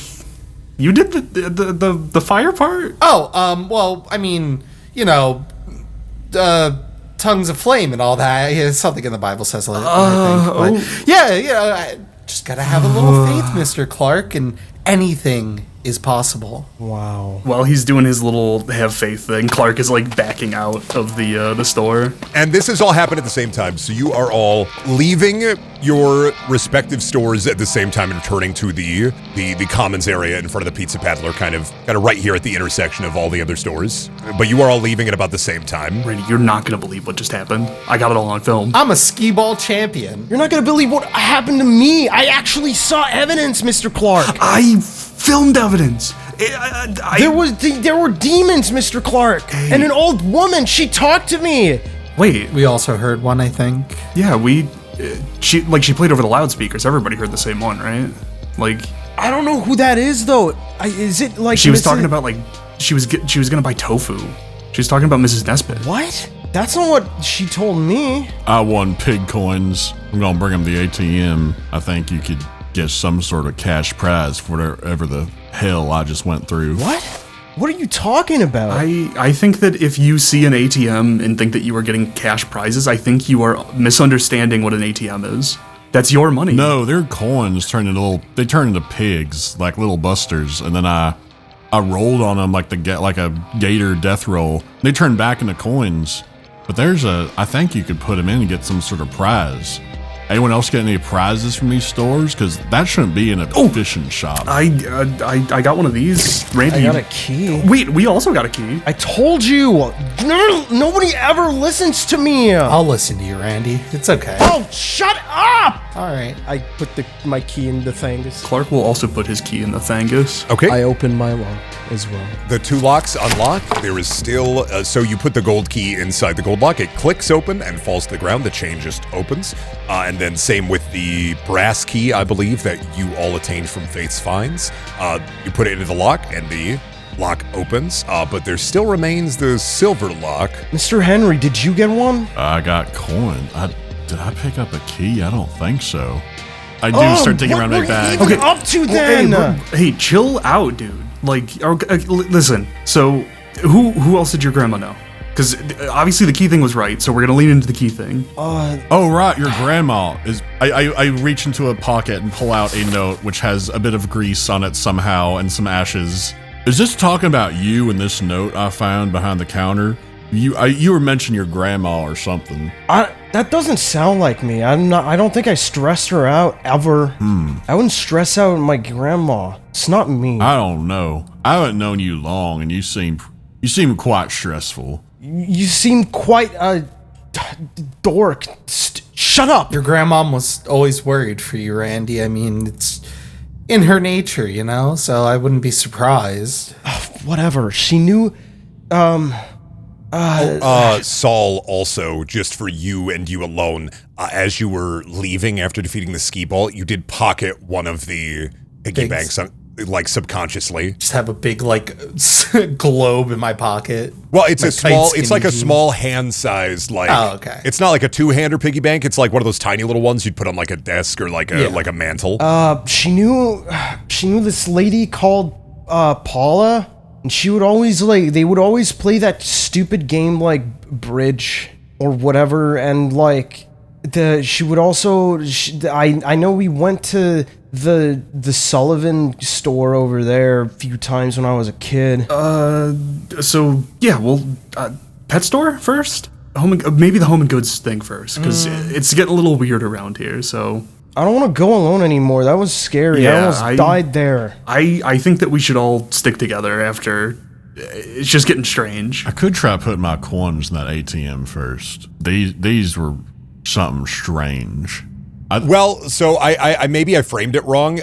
When the door was locked, it looks like there was a little mechanism on the door for Gary's gear as you were leaving, and the little mechanism said "feed me." That's where the ATM was. It was like blocking the door. So you put not all of the coins, but you put all but 10 of the coins into the kind of little Gotcha, like and ATM. that opened the door. That opened the door. It was like a coin lock essentially, like an auto. That makes sense. I don't think we're going to take any more coins, but I got a whole. You do have 10 left, yeah. Looks like I got $2.50 right here, unless these are collector's items. I mean, there's a pig instead of Washington on them. Maybe they could at least work at the arcade, and I could get a few rounds of some real entertainment. So, those machines. You have found 2 of the keys. Billy, Randy is still carrying the hammer, just kind of subconsciously, like you just still kind of got it, like dragging behind you. Saul, you still have the piggy bank, and you've explored Allison's attire, Gary's gear, and Faith's finds. I already know Sullivan's already a little bit from when I was a kid, so maybe we could do that first. All right. I mean, it sounds like a good plan. Is everybody going to Sullivan's then? Yes. Yeah, I'm on board with this outline. We can split up as well if people are down. I don't want to split up just yet after getting mauled by them little piggies. All right, let's go to Sullivan's then. It's not too far from here. Mr. Clark, can I have the camera again? Yeah, just don't just keep rolling. Yeah, I mean, we're gonna have to switch the tape eventually. Let's switch it now. The one that we got in there is so good. Let's swap it. As you enter Sullivan's Supplies, rusted tools and empty shelves greet you. As you venture further in, everybody give me a notice roll as you enter Sullivan's Supplies and Goods. Does ghost hunting gear give me advantage on this? No. Ew. Okay, so just a flat notice. I did not pass. I roll a 6. I rolled doubles. Oh, I rolled doubles too. Me and Billy both rolled twist failures. double twist. So that is a fail, and then 2 twist failures. All right. Damn, this sucks. So this was what was going to happen on a success, is you notice some glass in your way, and you definitely avoid it, not to make like a bunch of noise, because you notice on the far side of Sullivan's Supplies as you enter, the door is slightly ajar, and you see TV static and a silhouette watching like a staticky like wrestling match in a desk chair, just kind of like half asleep. You see a security guard, the security guard for the Katy station, who is supposed to stop people from entering, just in this room, in this one room, in this old hardware store, watching wrestling matches, fallen asleep. However, we have 2 twists. I have an idea for both twists. Let it rip. So, he's dead, but also he's alive. Okay.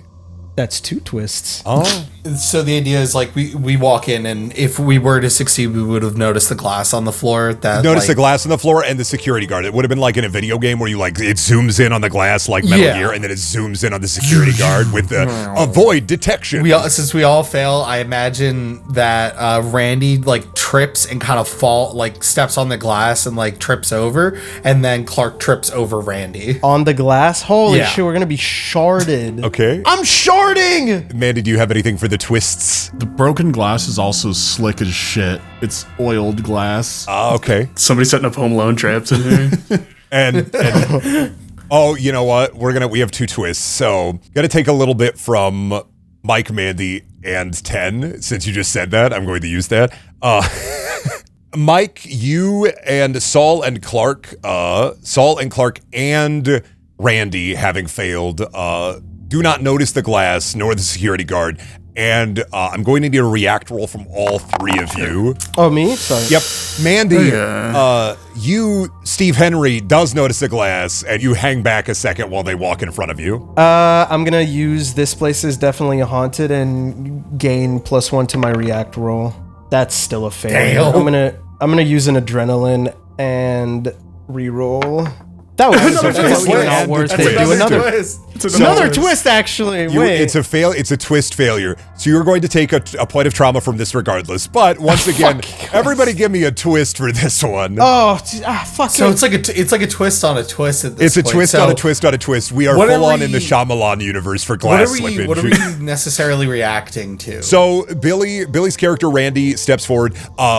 Saul and Clark, you slip and trip a little bit over yourselves, but you don't fall directly in the glass. You're able to get yourself back up. You did make some noise, but Randy is going to full on beef it into the glass. So I think as Randy's like falling, kind of flails and hits something with his arm that causes like a mousetrap like chain of events to like drop a paint can onto the security guard from across the room.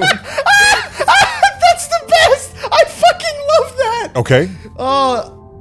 Oh fuck, I love that. I really like the Rube Goldberg. It doesn't have to be on the security guard, but I love the paint can too much. That's so stupid. We're gonna do that twist, but I need all 4 of you to give me a luck roll. Oh. Fail. Oh shit, that's a fail. Can I cash in the intercession that I made with my deal with the devil to give my friends protection so we can roll this with advantage? Oh, you know I can't. But if you do a deal with the devil, you have to kind of have like a good thing and a bad thing. Well, no, the good like. Do we count the ski balls like that was the good? Because I prayed for all of us. So oh, you know what? Since you did make the deal with the devil, actually scrap the luck roll. I already have an idea. Okay, so for this twist. Okay. All right. So, Randy, you slip, you fall, you take 1 point of trauma damage. How much are you up to now? I'm at 2. You're at 2. Okay, how much is everybody else up to, just to have it? I'm at 2. 1. You slip and fall in the glass, and as you slip, you accidentally kick a shelf, which begins to... Around the store, it begins to old rusty tools like falling off of the shelves. The shelving unit then collapses into the nearby wall, where a bunch of ball bearings up on a high shelf begin to fall on a shelf, slowly rolling down the shelf. The shelf breaks under the weight of the ball bearings. The ball bearings fall into another shelf, falling onto another shelf, falling on another shelf, falling on another shelf, falling on another shelf, falling on another shelf, falling to another shelf, falling into a large metal ball bearing that rolls all the way from the back of the shop on a long shelf into a bunch of hammers that are set up. It planks into the hammers. The hammers begin to fall over. The hammers fall over into a cast iron pan that then cinches up. It looks like it's on some kind of like wire or hook that cinches up into the air, that then propels a paint can to fall and hit Saul J. Gethel's-Main directly in the fucking head, taking 1 point of trauma damage. Holy fuck. So that's 3. Damn. So I do have to sacrifice. Oh, I should have filmed that. That was awesome. You do have, it is time to sacrifice our first sacrifice. You are delightful, our first CTE. Can I have, so under this, I have something called Divine Protection, which is whenever I take trauma, I can roll a die. On a 5 or a 6, I would take no trauma. You may use your Divine Protection. I will attempt to use Divine Protection. 5. Oh, no trauma. Lucky bitch, you've rolled a 5. Okay, so the paint can falls on your head, but immediately you just hear, and you just sidestep out of the way, and it falls to the ground. That's his I do like a Matrix dodge because it's 2004. It's just like a the paint can falls to the ground, splattering pink paint all over the ground. However, you do hear a, hey, over there, hey. Oh, shit. And the back door opens. You see an incredibly elderly man wearing a security uniform with he is shaking in his hands. He's holding a revolver and a flashlight pointed at you. What the dickens? Huh? Who are you? What are you doing in the mall? I would like to roll for improvise to try and bullshit an explanation. Improvise, would that be convinced though? You choose. They're equal for me. Can probably convince, right? Mm-hmm. Okay. Twist. That is a twist. Oh my god. Another twist. But it's this is the first successful one. Before we decide on the twist, this is a twist success.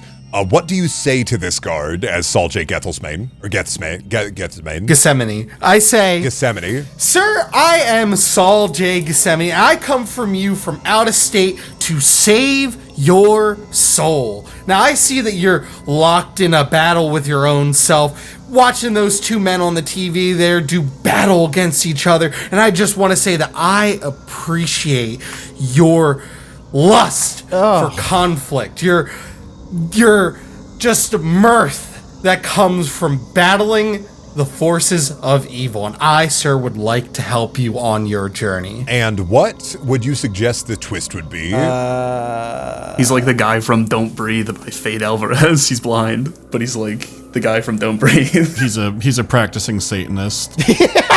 Oh my god. He's a practicing Satanist? I like that. Yeah, like Church of Satan. He's a practicing Satanist, but but that actually like changed his mind. I was thinking of the inverse of Tens is that he's deaf. He just sees me like flailing and like hardcore preaching, and he's just like well, not in a way like he murders people, but he's like Church of Satan in a flying spaghetti monster kind of way. Oh, he's like a Reddit atheist. Yes. 2004's I joined atheist. The old man who joined the Church of Satan to like just aggravate people he doesn't like.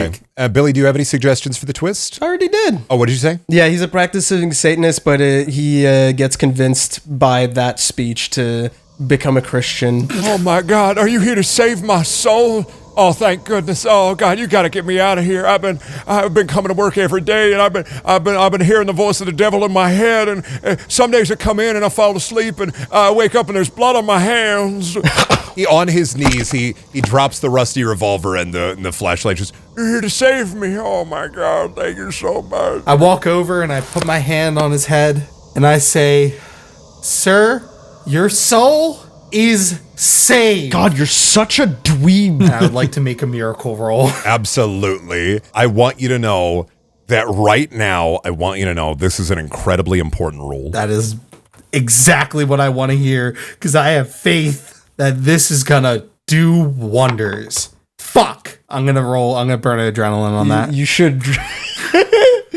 I was gonna say you should. You begin like chanting a prayer, and you're like, bread, fish, loaves. Like, what? You know what? I don't know enough about the Bible. So. Can I burn adrenaline and throw director's dice onto this? Absolutely. We're rolling for 5 D6s. All right, let's hit it. One of those is a 1. It's a critical failure. That's a director's dice roll.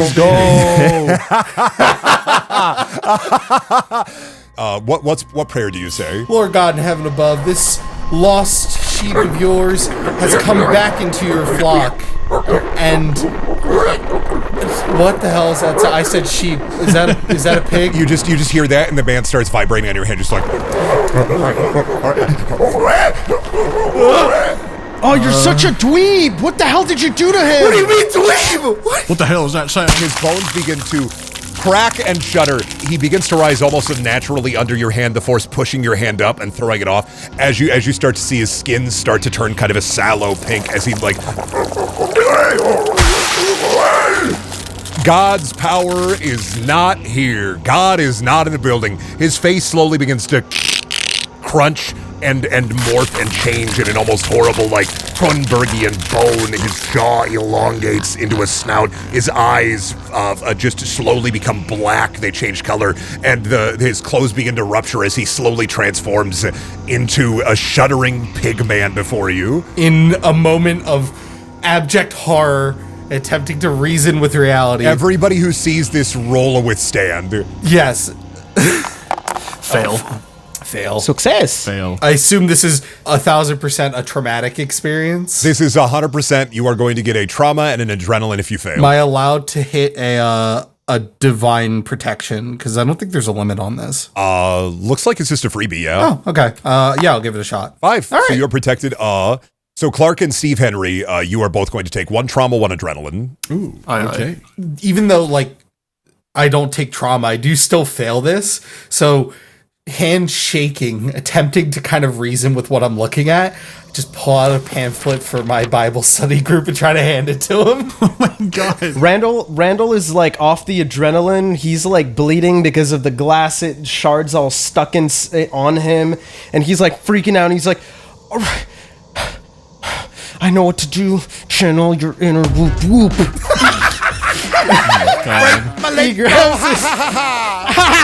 He grabs What would Hatchet Man do? What would Hatchet Man do? He takes a big old gulp. What flavor Faygo is it? Oh, dude, if only I knew what flavors there were. Orange, purple, red. There's You the red, know white, that and blue American motherfucker. one. Oh, he drank the American one. The bomb He single takes one.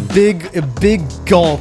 It re-energizes him. He feels like he can fucking do anything. He has the whoop whoop inside of him. He starts shaking it and throws a fucking Faygo rocket. Roll improvise. Aimed right at that fucker.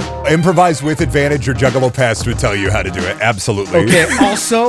Also, I use this is a story beat. It's not yourself. Under the influence of a substance, your personality changes. Yes! He actually is going Popeye. Tweaking off the Faygo. Actually, Faygo modern Popeye. Midwestern Popeye. The other guys, they look at me and they can vaguely see an aura of clown paint on my face. It's like JoJo stands. You have Shaggy 2 Dope and Violet J behind you shivering in the background. The form of you are down with the clown. Dice. Oh, it's a success. That is a success. So you throw You throw the Faygo 2-liter down, and it smashes onto the ground, and then it rips through the air with a, and it smashes into the pig thing. No, it whips through the air with a whoop whoop. You just hear a whoop whoop as the Faygo rocket smashes into the shuddering pig creature's head, knocking it back a step and dealing some damage to it. However, it is not quite down yet. Yeah! Did you get that? You've got the camera. Fuck! I dropped the camera on the floor! The pig creature slowly begins making its way back towards Saul, a little bit faster, like shuddering like a...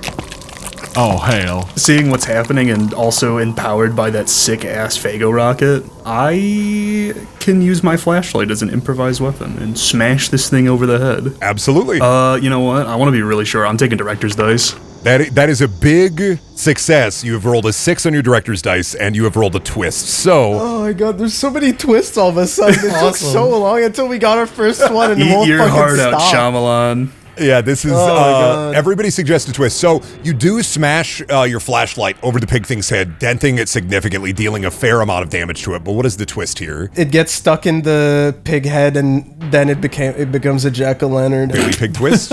the bump like that it leaves on its head grows out into a second head. Oh my god! Mike Twist and Mandy. But it's just a big lump, and little birds circle around it tweeting, and he gets a little dizzy with a big dumb smile on his face. I'm gonna go with Mandy's twist on this one. I think you smash it in the head with a hammer, and unnaturally a lump appears on its head, and then even more unnaturally, the lump apparates fleshy birds that are attached by a string of flesh that slowly around its head. What the fuck is this Looney Tunes bullshit? And they're not like disgusting. cartoon birds.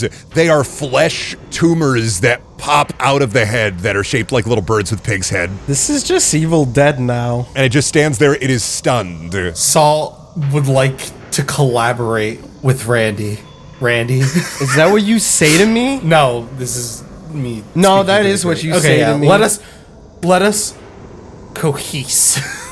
What? That's so gay, dude. What? Do you have any more Fago on you? No, I only had the one. I'm gonna show you a little Fago rocket of my own. Can I? I hope not. I hope not. Can I roll? Can I roll for improvise? For what? What are you improvising? So I have holy water on me. Oh I my would God. like to find enough, sufficient materials either around this store to improvise a holy Fago rocket. How much time do you have? You have him stunned. I'm going to give you about 30 seconds. This is going to be an investigate first. I'm gonna. Are director's dice one per scene? Yep. Whenever you want. It's just whenever you want. All right. I'm gonna slap some director's dice on top of this roll. All right. Success, but it's a twist. All right. So you are looking for. I'm going to say Frank I'm West, looking for Chuck a bottle Green. of soda. You're looking like Frank West, Chuck Green. You're looking for something. You find a bottle of old, a 2-liter bottle behind a counter. Diet Mountain Dew, baby. However, Which code? Code Red, I think he's asking. Oh no, it's just normal Mountain Dew. It's just Diet Mountain Dew, normal Mountain Dew, baby. This is Mountain Dews. You found an old bottle of Mountain Dew, and also this is a twist. What is the twist here? It's Halo 3 gamer fuel, but that shouldn't be out yet. That shouldn't be out for 2 years. How's that a twist? That's a twist. What? Why would there be gamer fuel in 2005? There's that Mountain Dew Xbox Classic. Holy shit, they make a third one? There's a third Halo already. I'm kind of blanking out on this one. I mean, the obvious one is the soda's flat. Yeah, well, that's what I was gonna do if it wasn't a success. Yeah, it's a success, so it has to work. Well, I just have to find it. Oh, then yeah, it's flat. You do successfully find the soda. However, it is a little flat. It is a little open. It is old. It is about 2 years old. I mean, you said you mixed it with holy water, right? Well, the intent This is the to investigate roll to find holy things. water. Oh, this is to find holy water? This is to find something to use with the holy water. So, the twist could be that it's for sure you find the Mountain Dew, but the twist could be finding something else alongside of the Mountain Dew. It doesn't have to just be, you find them out. This is a general investigate roll for 30 seconds. Saul is basically looking around the store while this pig creature is stunned, just trying to find anything to kind of put together with the holy water. He finds a gun. I mean, you do also, you know what? I'm going to go with that, Billy. Saul, as you're looking around, you find a bottle of Mountain Dew, but you also remember that the security guard was carrying a rusty revolver, and you grab that as well. Okay. So you have a gun. I have the gun, and I have this soda. Does it have bullets? It does. Looking at it, it looks like it has 4 bullets in the chamber. I'm going to open up the Mountain Dew, take a little sip, realize it's flat. And diet. Kind of spit it out a little bit, and diet, ew. So I'm going to put that down. I would like to roll for improvise. Absolutely. Roll an improvisational roll. That is a success. That is 3d6. That is a yes. All right. What are we MacGyvering? So I come to the conclusion I can't make a cool Fago rocket infused with holy water. So I'm just going to attempt to do this like a Molotov cocktail. I want to throw my bottle of holy water and try to shoot it out of the air. Okay. Realistically, you could have just thrown the bottle of holy water this entire time. You don't have to. I'm trying to impress a teenager. Oh, never mind. More important than being useful, I guess. I'm trying to aura farm here. Aura farming? Now, improvisational would be creating something, but I'm going to ask for an aim roll. I only have a 1 in this, so I'm going to slap some D dice on this. Director's dice. Okay, so I'm going to re-roll with you fire and you miss, yeah. How many bullets do I have? 3 now. Okay. So adrenaline, give me a reroll. All right, so that's it. Okay, I'll take that. Okay, but roll your director's dice still because you're not using them. Oh, that's a failure. That's a great failure. That is a critical And that's why we play the game. That's awesome. All right, let's see what happens. As you fire the bullet, the gun literally explodes into shards of metal in your hand. Take 1 trauma. Oh my god. It's rusty, man. Oh, Jesus, it's a rusty revolver. though. It explodes into your hand. Your hand is covered in shards of metal. So once you take 3 trauma on your character sheet for blood on the lens, you lose a piece of yourself. So that can be anything on your sheet that has a dotted line. Once you take 3 trauma, you cut that off of the sheet. So that can be an action, that can be a specific part of your character. Like for Mike's character, Saul J. Gethsemane? I gotta write out phonetically. Gethsemane. I'm not gonna remember it. Gethsemane. So for Saul J. Gethsemane, Mike, you've chosen to lose your faith. So yes, it doesn't affect your other traits directly, but you do lose your faith in God. Yes, I am crestfallen at this. Yep, this is about to go on, what is this website, dig.com? Do they have an atheist subreddit on there now? Like it's the... Ding? Dig. That was before Reddit. Dig. D-I-G-G. Yeah, the forum of the internet. Right. So you have lost your faith, so you are going to be cutting it off of your character sheet. Yes. Now, this pig creature is no longer stunned and is going to start shuddering at you again. Who hasn't acted? Steve Henry, would you like to do anything? Yeah, after I've seen his aim, I go, oh, hell. I guess I'll handle it. And I dig around in my pants. Like in your pants. Not in my pockets. I shove my hand, it looks like I'm grabbing my crotch, and I pull out a large revolver. Yeah! The wiener rifle. The wiener rifle. I'm gonna take my first shot using aim at the pigman. You fire the bullet, camera zooms in on the bullet as it twists around, and then it hits the pigman directly in the head. Plowing through, is it 357 or 32? What's the caliber here? 357. Yeah. Bursting through the pigman's head, splattering the kind of brains on the ground, the pigman falls and crumbles. That's how you shoot a hog. Oh my god, you killed someone. It was a something, and frankly... Well, but no, something doesn't, like, start talking with you, dude. Look, it's dead as hell now. It was some devil shit happening here, and I'm a little shaken up. I feel like I should be scareder than I am. So is your hand good? My hand hurts, but it doesn't matter anymore. None of this matters. It doesn't, because nobody fucking took a pic of... Nobody filmed me do that! Fuck, we could have sent it to Shaggy too. The pig corpse cooling on the ground, it begins to steam, and then just slowly, like, the flesh begins rotting incredibly quickly, and now there's just a skeleton of a man lying on the ground. Ew. Well, look at that. Do you think he was a man or a pig? Probably a pig man. I don't know. Does he have, like, a wallet with ID? There is nothing left of his clothing nor his flesh. It's just a skeleton. He's a skeleton. I don't know. Dental records? I mean, back home, Buster was a smart pig, but now I've got to be asking weird questions about his nature. Like, is he a man disguised as a pig if a pig can be in a man? Could I investigate, try to see if I can find a key? Absolutely investigate the hardware store. You and I do an investigate. That's a success. You succeed. As you're going through the hardware store, you're looking around for kind of anything, but the only thing you can find are kind of like rusty tools and then a bunch of packaging for a lot of bolt cutters, all just empty. Okay, well, I mean, there's still the pet store. No, after this, I'm not so sure about any more animals. I feel like we're in a little over our head. I'm not too sure of anything. We shouldn't be calling the cops yet, I don't think. We don't have much to show them, honestly. I'm a bit of an expert in forensic evidence, and right now we just have a breaking and entering with a bit of thievery, and us all firing guns off in here. There's a skeleton over there that we made. As you are talking in the hardware store, everybody give me a notice roll. One. Twist, fail. Twist, success? No, success. No, twist, success. More twists, baby. We'll just do one twist for for Randy and Clark, like, passing. What you both see, what Steve Henry and Saul do not see, is just it's like a flash. You look like you see a large figure pass by the hardware store out front, almost a large figure wearing some kind of chef outfit, but you can't fully make it out. Whoa! Okay, the good twist is that I got it on tape. You know what? I like that. I like that. I like that twist. I like that. Yeah, I like that twist. We're gonna go with that. Oh, dude, I got it! You saw that? I got that. What?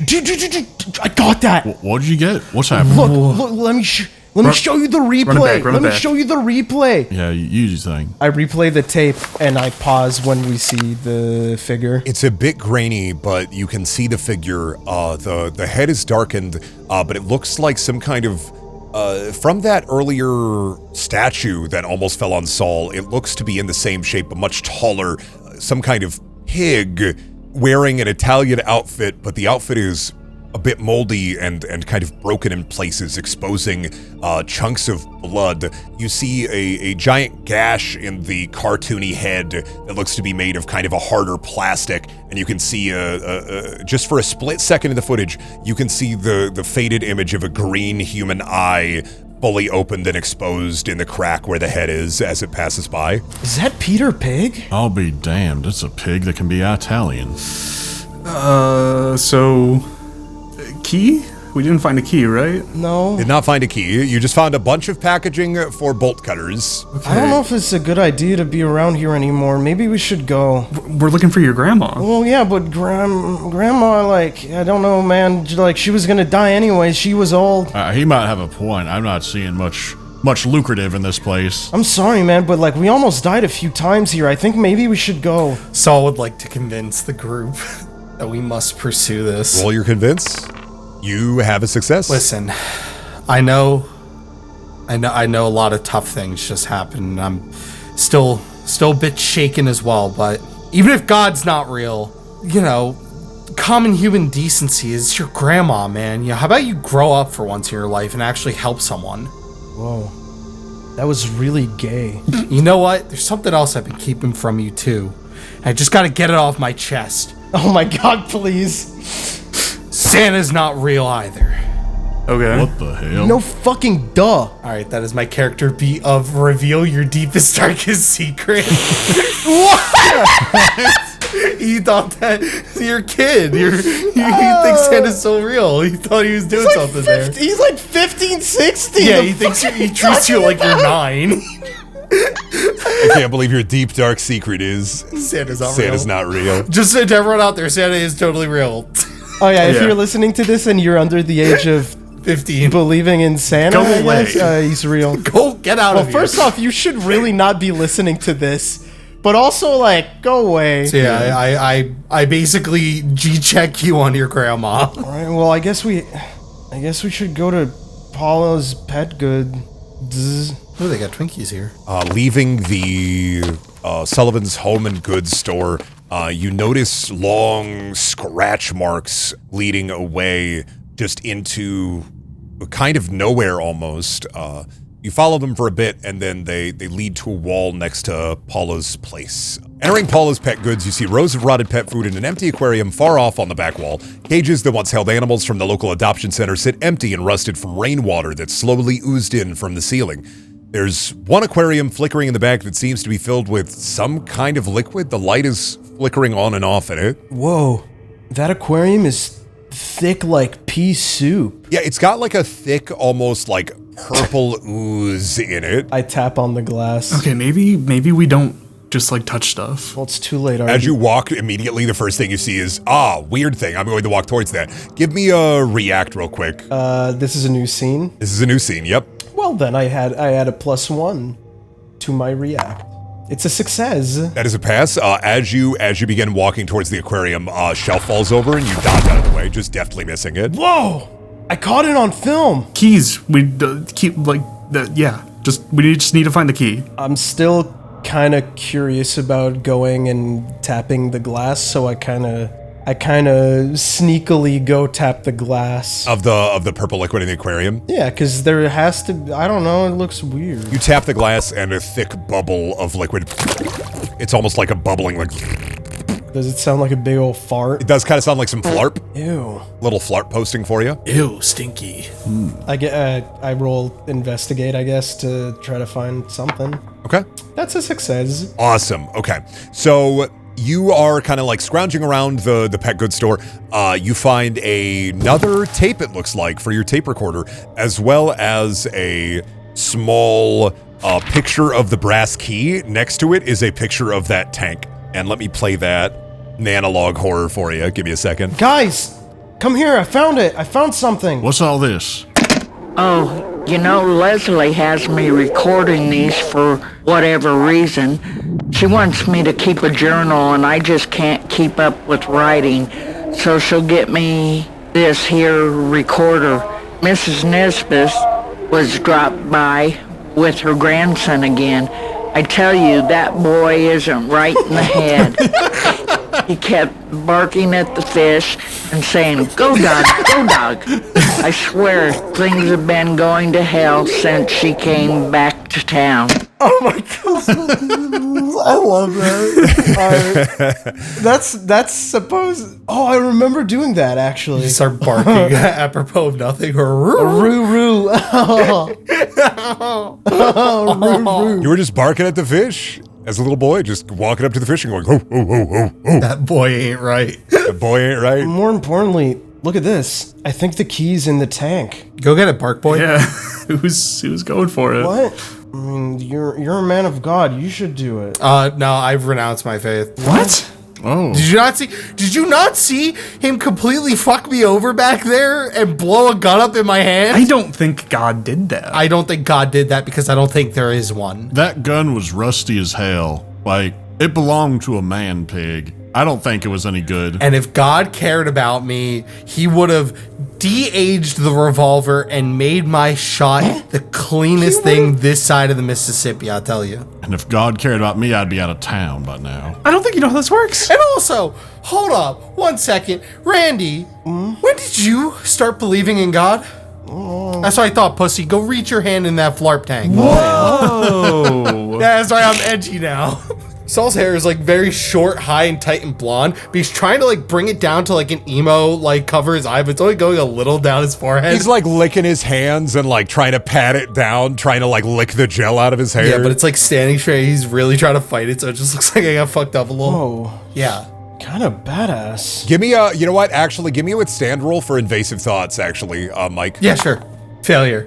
Yeah, you think that, oh shit, you know, I gotta get my hair. God, I hate that my hair is up on account of God. You know, but if I put my head in the flarp tank, that might be able to, like, get rid of some of the... Yes. I That's agree. an insane I agree, you're thing. right. What? Can I roll rush to hasten my flarpening? Hasten my flarm? Yeah, absolutely. You try to dunk your head in there. Okay, so I like kind of stumble as I run over to the tank and fall into it, I imagine. Yeah, so you like run over, you're like, you know what, I'm gonna do this, this is gonna be awesome, but as you're running, you slip on a small, like, scoop for cat litter, and you just, whoop, it's like... Smells on a banana peel next to the Well, well, you know what, actually, it's like a rotten banana peel pet toy for, like, a dog, and you slip on it, and it skates you forward, smashing your face into the pet tank, breaking it open, spilling the ooze all out of the tank. Take 1 trauma, 1 adrenaline. All right. Maybe he's not as badass as I thought. However, ooze leaves the tank and it slowly just pools onto the ground, spilling out.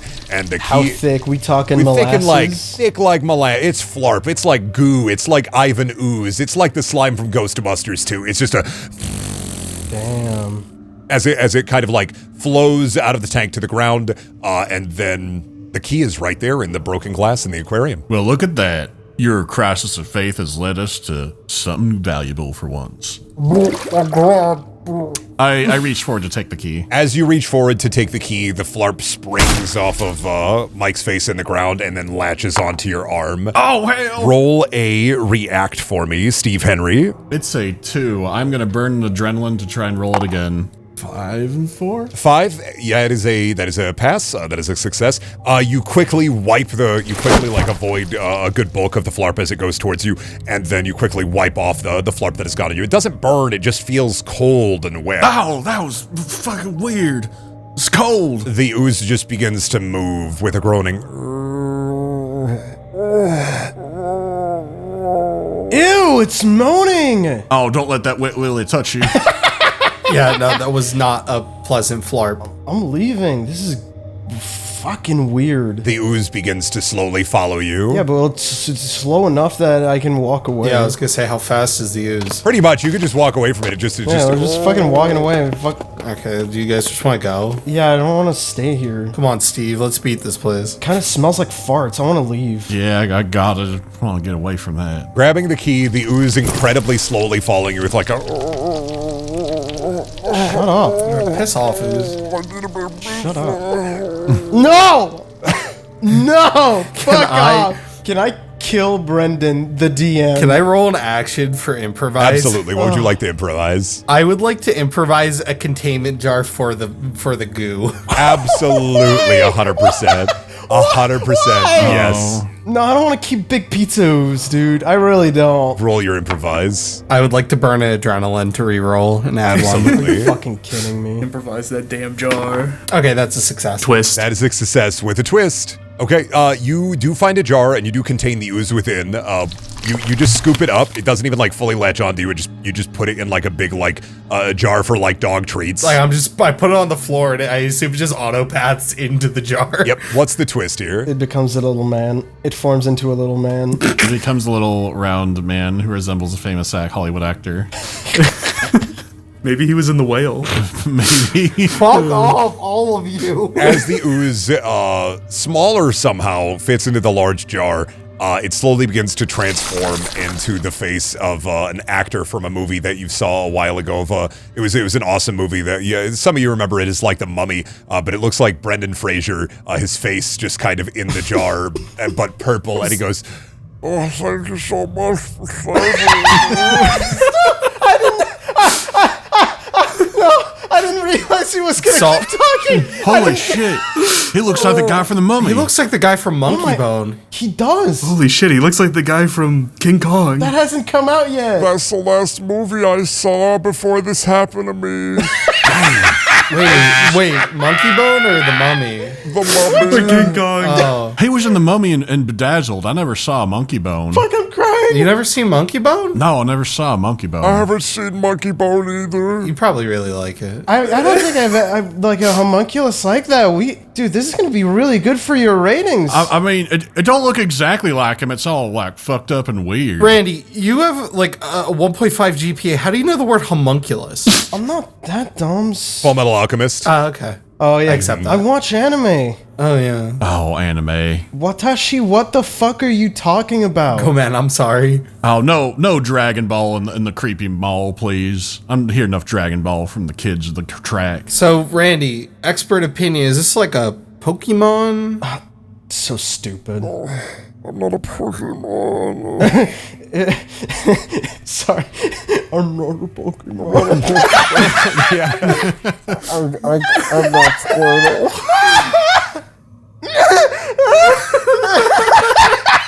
Fucking crying, dude. I can't focus on what I want to say because it's so dumb. All right, guys, lock in. No big pizza for 30 seconds.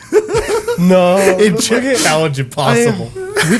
If we can like bring this with us out. Sorry.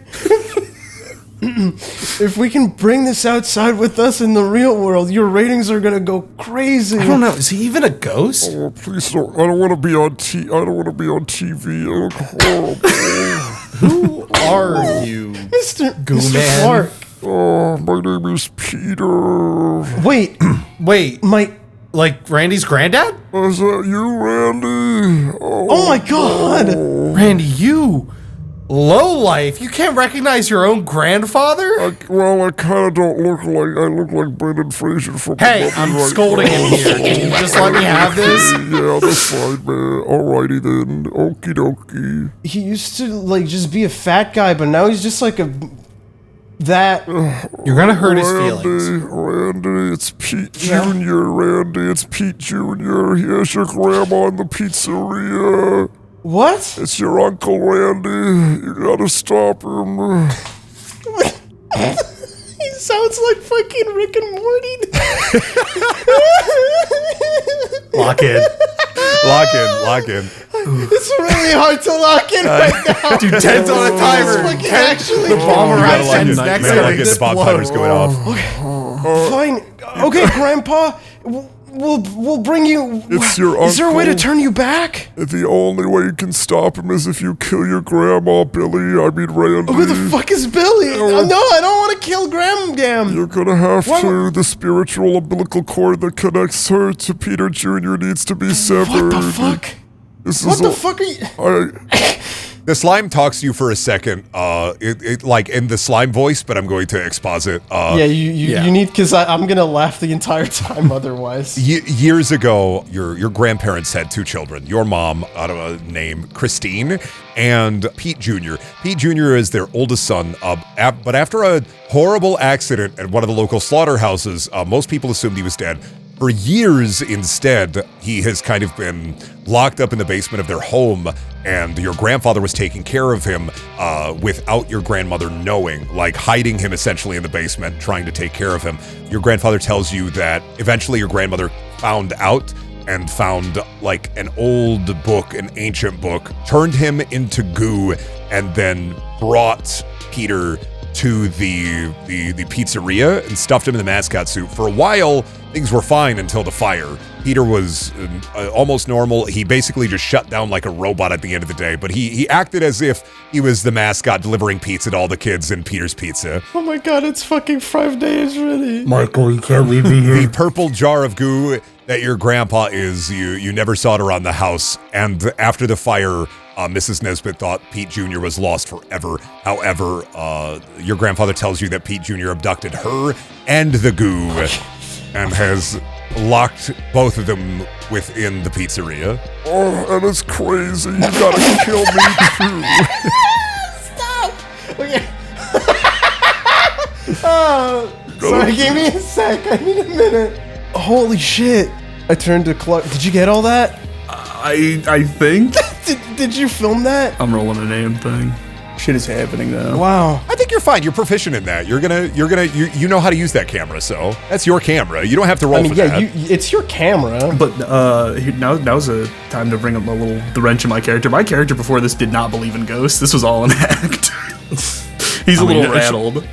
It's weird what he said, but that's still a whale of a tale. Peepaw, is it okay if I put you in my pocket and I bring you with us? Oh, I can be your little grandpa in your pocket. You can take me with you. Okay, I'll find him. I put him in my backpack and I zip it up. Remember when I said to you? No, I can't hear you. I can't hear him anymore. I can't hear him Before you put him in, he says, remember when you were a kid and I said, are you playing pocket pool? And then I pulled out a pocket-sized pool table and then we both laughed. That was funny. I don't get it. Okay, That's bye. something my grandpa did. You have gained Grandpa Ooze.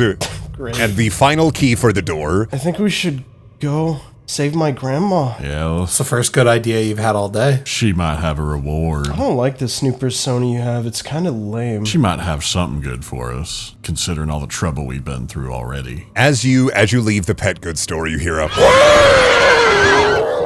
Shut up, Grandpa! That wasn't me. That was a pig.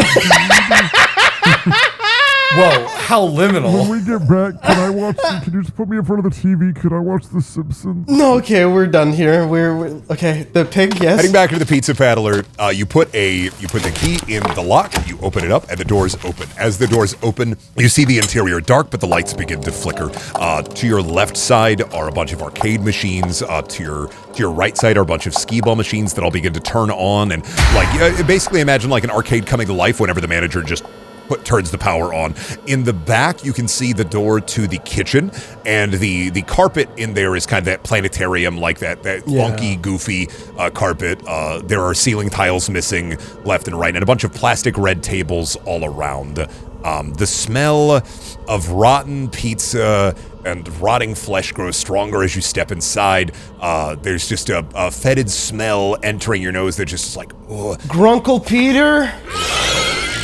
You hear a door slam shut behind you, and a shadowy figure through the kitchen counter just whoosh. Well, that sounds no good. Oh. Okay, let's just find Mrs. Nesbit and get out of here. Gam. I roll for investigation. Okay. That's a failure. That's a failure, yep. Yeah, you are looking around, you find... you're not finding anything that is reminiscent of your grandma. You sniff the air to try to smell her signature old lady scent, like the eau de poo. Oh, ew. No, nothing here. Ew, dude, what the fuck? You're trying to whiff, like your grandma has such a distinct, like it's like a floral mixed with like old lady, like rotting, kind of like, that like. Oh my god. You're just you're trying to sniff the air. You're not finding anything. However, Billy, do give me a react roll. Oh, dang. I gain +1 because it's on a new scene. Absolutely. That is a failure. As you pass by the skee ball machines, one of them lights up and a skee ball erupts out from the... Oh, what's up? I was gonna adrenaline. Okay, do your adrenaline. Adrenaline. Holy... Man, fail at a twist. That's a success. That's a success with a twist. Okay. So as you are passing by one of the skee ball machines, a ball erupts from one of the holes and fires towards you. You avoid it. However, what is the twist? It hits Saul instead. Oh, fuck. I keep thinking about the slime in the fucking backpack. This is so fucking weird. That's such a weird twist. I wasn't gonna do that, but like, if you wanted to twist it, I twisted it. The balls impact his pocket, and they don't destroy the jar, the grandpa jar, but they crack it a bit so he's more audible. Grandpa leaks out all over your pants. Okay, so hit Saul, grandpa jar become more audible 10? Because there was something in the kitchen, right? It misses Randy, rolls over to the kitchen, and then like something snatches it into the kitchen. I like 10s. All right, so you definitely avoid the skee ball, Matrix style, of course. You're like, you can hear the grandpa jar in your pocket go as time slows down. and the ball. Why is this the thing that kills me, dude? the ball. Oh god! Tickled Purple by Grandpa. I'm actually. I think I'm really tired, dude. Dude, we never record early in the morning. I think it's hitting me, man. The ball fires back towards the kitchen window, and you see a cloven hand, a cloven hoof, rotting pig hoof, snatch it through the window and pull it back through the kitchen window. What's this? Ooh, something's in the kitchen. What the hell was that? Grunkle, is that you? Steve, do you still have your gun? I do. I have a few shots on me still. Give Gam back! You gotta kill that guy instantly. You gotta blow that dude's head smooth off when he comes up. Yeah, I'm getting it ready. My hand is just in my pants, but I'm not pulling the gun out. It's like a jostling. There's just like you hear like the jingle. From the outsider, it just looks like my hand is down my jeans, just clearly grabbing the front and looking extremely suspicious. This is Steve Henry's version of rattling his saber. It's so fucking stupid. Roll a notice roll for me. Anybody who so chooses. I mean, might as well all do it, eh? 2. I have a success. Twist. Yeah, I don't notice. Twist success. Oh, fuck me. Randy and Clark, you notice this. So 10 and Billy, you hear scratching coming from one of the walls. Grandpa, was that you? You hear scratching coming from one of the walls. What is the twist? Oh, fuck. There's a second Grandpa. No. We can't do 2 Grandpa. I'm sorry, I gotta stop, bro. There's a second Grandpa John. The twist is you also hear scratching from the ceiling, like tiles up above. Some dust falls down off of the tiles. I like ceiling fuckery. Something skittering up there. Okay, you hear a little scratching from the right side, and then you hear kind of a louder scratching coming from the ceiling right after. Now, where would you say... I don't have like a physical map, but where would you say everybody is positioned right now in the pizzeria? So entrance, back wall, skee ball machines, arcade machines, like kind of where are you? Like I know that at this point Randy would be near the skee ball machines. Yeah, I don't think we'd be like too far apart, right? Well, it depends on kind of like what everybody is doing. Like you've just come in, immediately Randy tries to go for investigating. I'm closer towards the kitchen. Like I'm like skee balls directly across from the kitchen, right? It's to the right of the kitchen, lining that wall, that right wall. Billy's more in the center of kind of the pizzeria, so you'd be more towards the back wall from the entrance. Yeah. Okay. Clark is probably still by the entrance. I'm also a bit, I'd say between like the guys, because I did put my hand on my gun. Closer to Randy, essentially. Yeah. Okay. So you step forward and let's see. So you're a little bit more towards the middle. Randy's a little bit more towards the middle. Saul is near the back wall and Clark, you are more towards the entrance. Okay. So I will need Randy and Steve Henry to roll a react for me. Oh, damn. That's not good. Yep, I will need Billy and Mandy. 5 to react. Oh, damn. That's not good. Fail. Billy's failed? Okay, so Steve Henry dodged out of the way. From the ceiling bursts forth, well, I described it earlier, falling down on his belly on top of poor Randy is a pig mascot. It is a Peter Pizza Pig mascot, just like the little cartoon, but much larger. It is the figure that you saw in the video. It just falls on you with a breaking the grandpa jar. On his back is your grandma tied to him, muffled with a sock in her mouth. She is hurt a little bit. She's bleeding from her scalp, and she is on the back of this creature. Both of them fall on top of you. Roll a withstand for me. Oh my god. Mine's like a vermintide rat ogre, but grandma. Oh, dude, fail. Fail? I'm Okay. gonna use adrenaline once more. Okay, use your adrenaline. Nice, That's a success. pass. Mostly it just knocks the wind out of you for a second, but you are not like, you don't break a rib or anything. You just kind of like, and then you like squeeze out from under the mascot costume. So to describe this creature as it begins to kind of like stand up once again, imagine a pig in an Italian chef outfit with a red handkerchief, but the costume is kind of rotten, the fabric kind of torn away. On his back is a little old lady, Mrs. Nesbit, in a yellow dress, rope tied around her and him, almost like some kind of weird, similar purple slime energy is emanating between back and forth the two of them, and the ceramic or plastic head of the pig, the left side is shorn off, revealing, you know Evangelion, where it's like the meat with like the bandages. Imagine like you can see clearly under the light of the pizzeria, you can see just meat with one green eyelidless eye staring out at you. That is human, just a awful. That is the scariest thing I've ever seen in my entire life. Would you like to roll a withstand to psychically withstand the image of Yes, this? I would. Absolutely. I withstand it. It's scary as hell, but I'm like, at this point, God is dead. I don't fucking care. Slowly, he picks up off of the ground that dropped with him. It is a long pizza paddle, and it looks like nails have been hammered into the end of it. And he picks it up and holds it with both of his hands. And you have an action before he rushes you.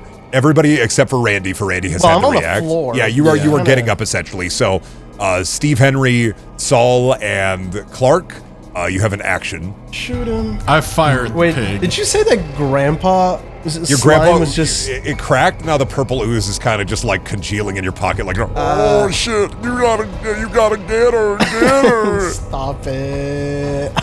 Fuck. I am just opening fire at it. Absolutely, aim and fire. Old lady strapped to the back, just shoot it up. It's fine. I think I trust my aim. And it is a double It's one. a twist. You fire and miss. What's the twist? That's a failure twist? You should shoot grandma, dude. It's still Failure twist shoot grandma's kind of insane. is still on Randy. It's Randy has escaped out from under it. Randy is getting up essentially. You shoot me. Okay. You accidentally shoot the rest of the fucking jar. Granddad's on the floor. He puts a hole in the paddle, and now the pig monster is focused on Steve. I think we're gonna go with unless Mike has a better one. I think we. No, I like tens. Shoot everybody. Okay, so you fire and the paddle gets a hole in it. The Peter Pizza just turns to you and goes focused fully on Steve Henry. I think you pissed him off. Oh shit. Saul and Clark, you have a turn. Is there anything that I can pick up and throw? Investigate. Fail and a twist. With a twist. Failure with another one. Awesome. You find nothing, but So you're looking for a weapon to like try and see if you can get anything. I'm just trying to throw something at this. Okay. You don't notice a weapon, but you do notice like a zipper on the back of the suit. Like, or like kind of on the side, like going up. You find something to throw, but it's a boomerang. okay, I'm gonna go with Mandy's because I like the idea of a boomerang. You find on the discarded prize counter to the right side, you do find a boomerang, and you can aim and throw that if you wish. I huck it. You huck it. And I fail. You huck it, and it just it does a full circle around it, and I catch it. Yeah, it does a full circle around. You know what? Yeah. Well, that would be a pass. You catch That'd be a it. success. No, you don't You know what? catch Actually, it. we're gonna run this back. You throw the boomerang and it hits Peter Pig in the head because you failed to throw a boomerang. So you, True. so you hit I mean, him. it wouldn't hurt him anyways. It's a fucking boomerang. And it's a plastic boomerang and it hits him and he goes. And then he turns his attention towards you now. Saul J. Last name. I think I'm also going to try and investigate to try and see if I can find a weapon. Absolutely. I also fail. That is a fail. You find a couple of loose ski balls, and you also find a couple of like those spider rings that you get at the Walmart in a pack of like 10. Okay, I can work with this. I would like to improvise. Okay, all right. All right. That is a success twist. Success twist. So you begin to cobble together something from like the prize counter, basically the last shreds of prize counter. You hold it up like a Legend of Zelda character. What are you holding up? What is Saul holding in his hands after cobbling together what's left over from the prize counter? Hot dog toaster. I take I take the ski balls that I had earlier, right? Like the ones that you said I found.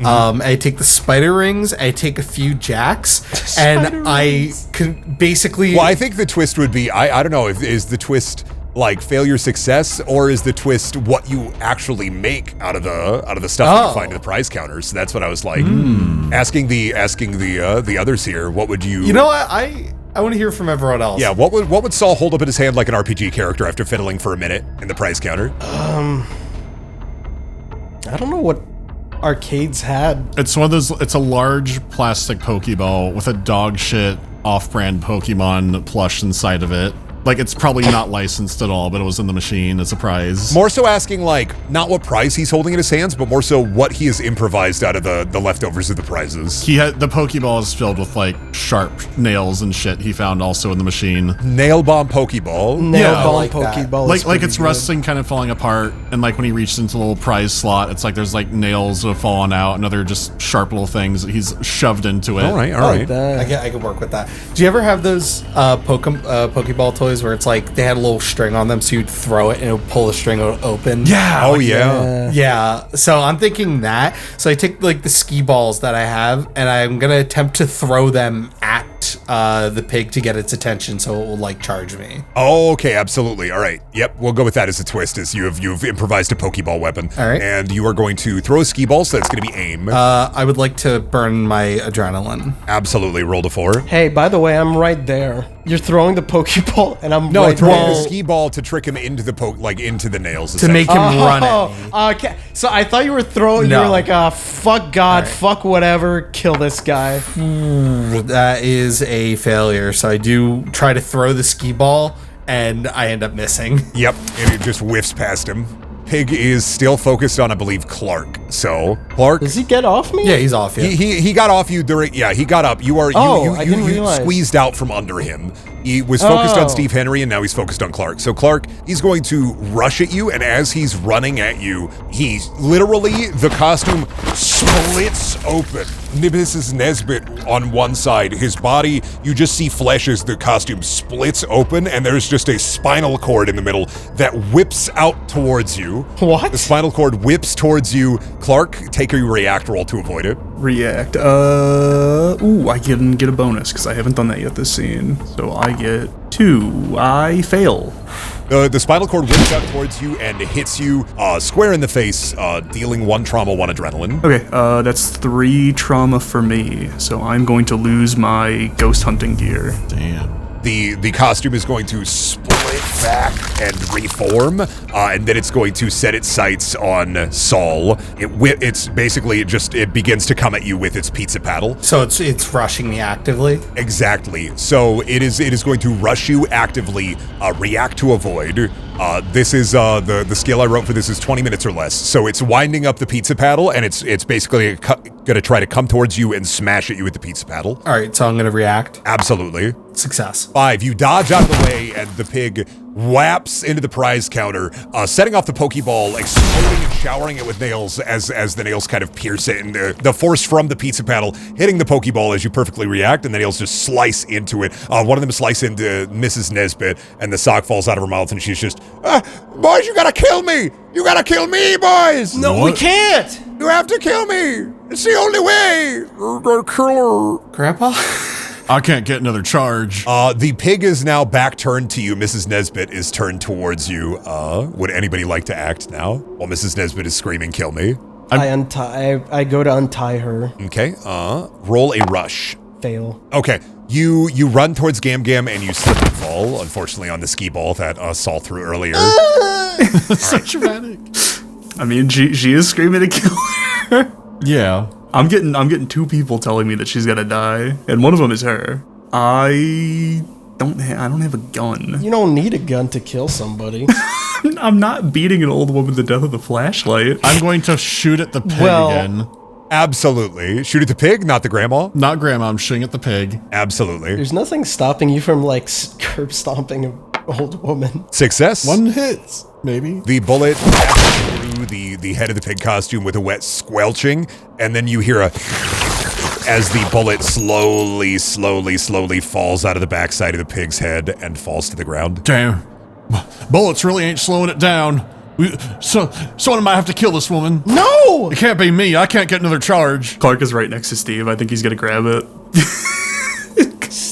Do you grab Steve's gun? Steve's gun to try to shoot the old lady. I would not be resisting this grab. Okay, all right. I'm gonna use director's dice too. Aim and fire. That is a success. Oh wait, no, Yeah, but that's it's a director's success. dice. That's a critical fail. You use That's your a critical fail. roll. Did you roll with your director's dice? That was with my director's dice. Well, that would be the one which would be your normal, and then the second two would be your director's dice. Because you got to roll So separately. it's a success on director's dice. I forgot to do it separately. Fires his gun and the bullet. The camera zoom in on the bullet as you hear like.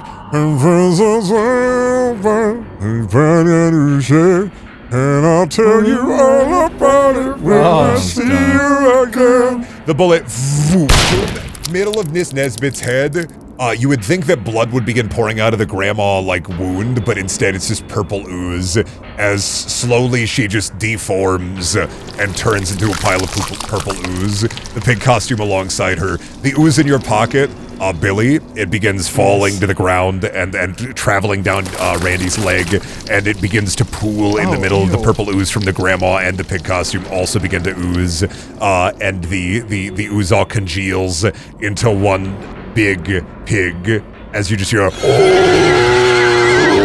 and then a ball, and then the ball inverts, and then explodes. Everybody roll react. Did you What do pull you mean the ball? Pig- Oh, the ball, did you pull Pig Orb from our Pathfinder game from like 3 years ago for this? I did. So Peter Pig, Grandma, and the Grandpa Goo all leave and congeal in the middle of the floor. Test, though. Is this react? This is a react. Okay, react. Because there's literally no reason not to, and that's failure with a twist. Okay.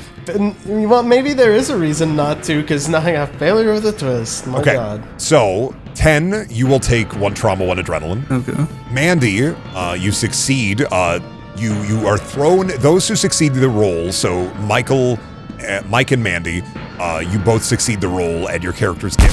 You avoid kind of the explosion, the initial explosion, as like searing hot fire rips out of the orb as it kind of becomes like a hole in the ground, and the arcade begins to kind of start aflame.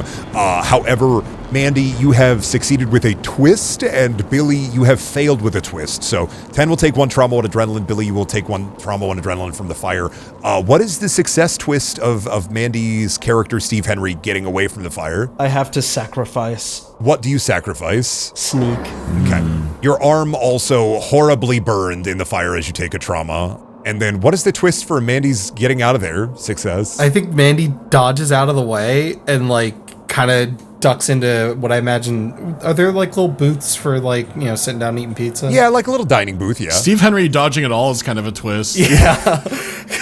Kind of diving under Well, what if the twist is like he rolls out of the way with perfect precision, like almost army level, like dodge roll, like actually, a dodge I roll. like that. Yeah, let's do heavyset dodge roll. The most movement you've ever seen from a heavyset man is you dodge perfectly out of the way, Steve Henry fat avoiding rolls. the fire. Oh, I'm a big man, but I move like a cat. You all begin to sprint out of the pizzeria as you hear the echoing. Wait, what about my twist? That was your twist. Your twist is your arm burning. Well, let's see. What would be the Billy twist? Nobody else. You decided that. It's the players. Yeah, true. I like that twist still.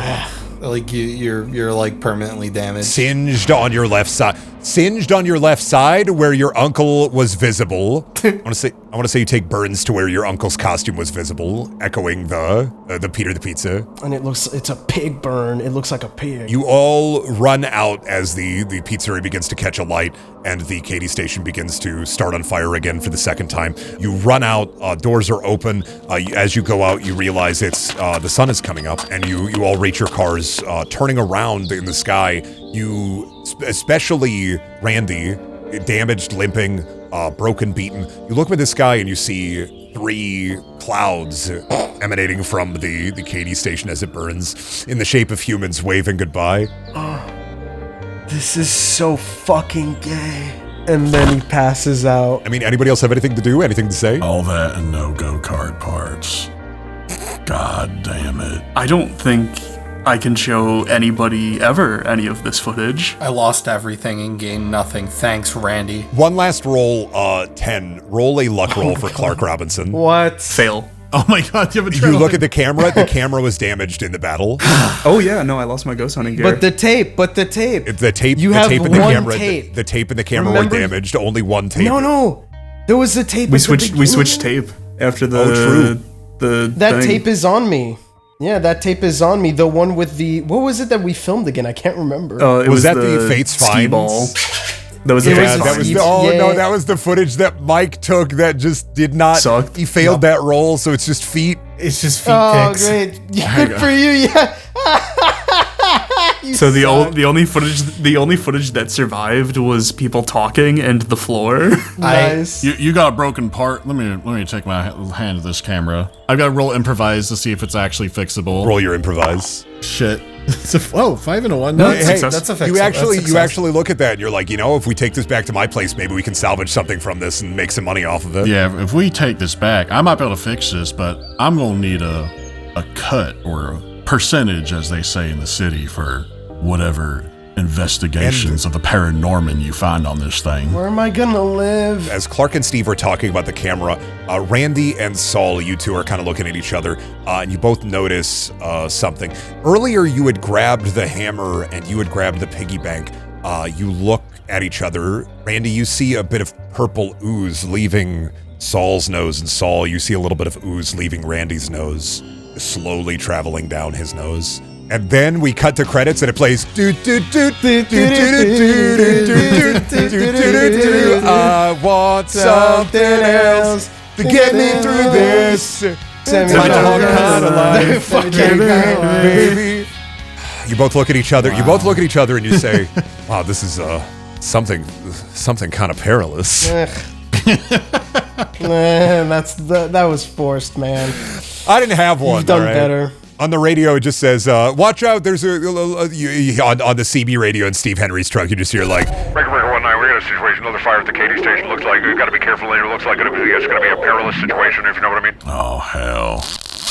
Hey, thanks so much for listening. We hope you enjoyed this Perilous Storytelling Halloween special, and once more, a huge thanks to Mage Hand Press for making this possible. Don't forget to go check out Blood on the Lens at bloodonthelens.com. I also want to thank some of our top patrons for making this possible. Alan Diver, Art of Agin, Boopulu, Brain Soup, Brass, Cassandra Crash, Chipples, Chips, Chris Chapman, Dirt Eater 2713, DX Studios, Edward McMillan, Eric Scott Gillies, Ethereal, Geef, Generic Phoenix, Guidrion, Heretic Shark, Invictus Echo, Jack of all Korgs, Kekuha, Lambda Man, Lucavia, Mr. Starchy, Mr. Shirt, Philosophicool, Presta Husk, Rat Supreme, Sponge Guy, The Frost Ace, Tukenfarben, Ulbert, Wake, Will9455, and Woodstock. Thanks so much for listening, and I'm going to take a very long and hopefully deserved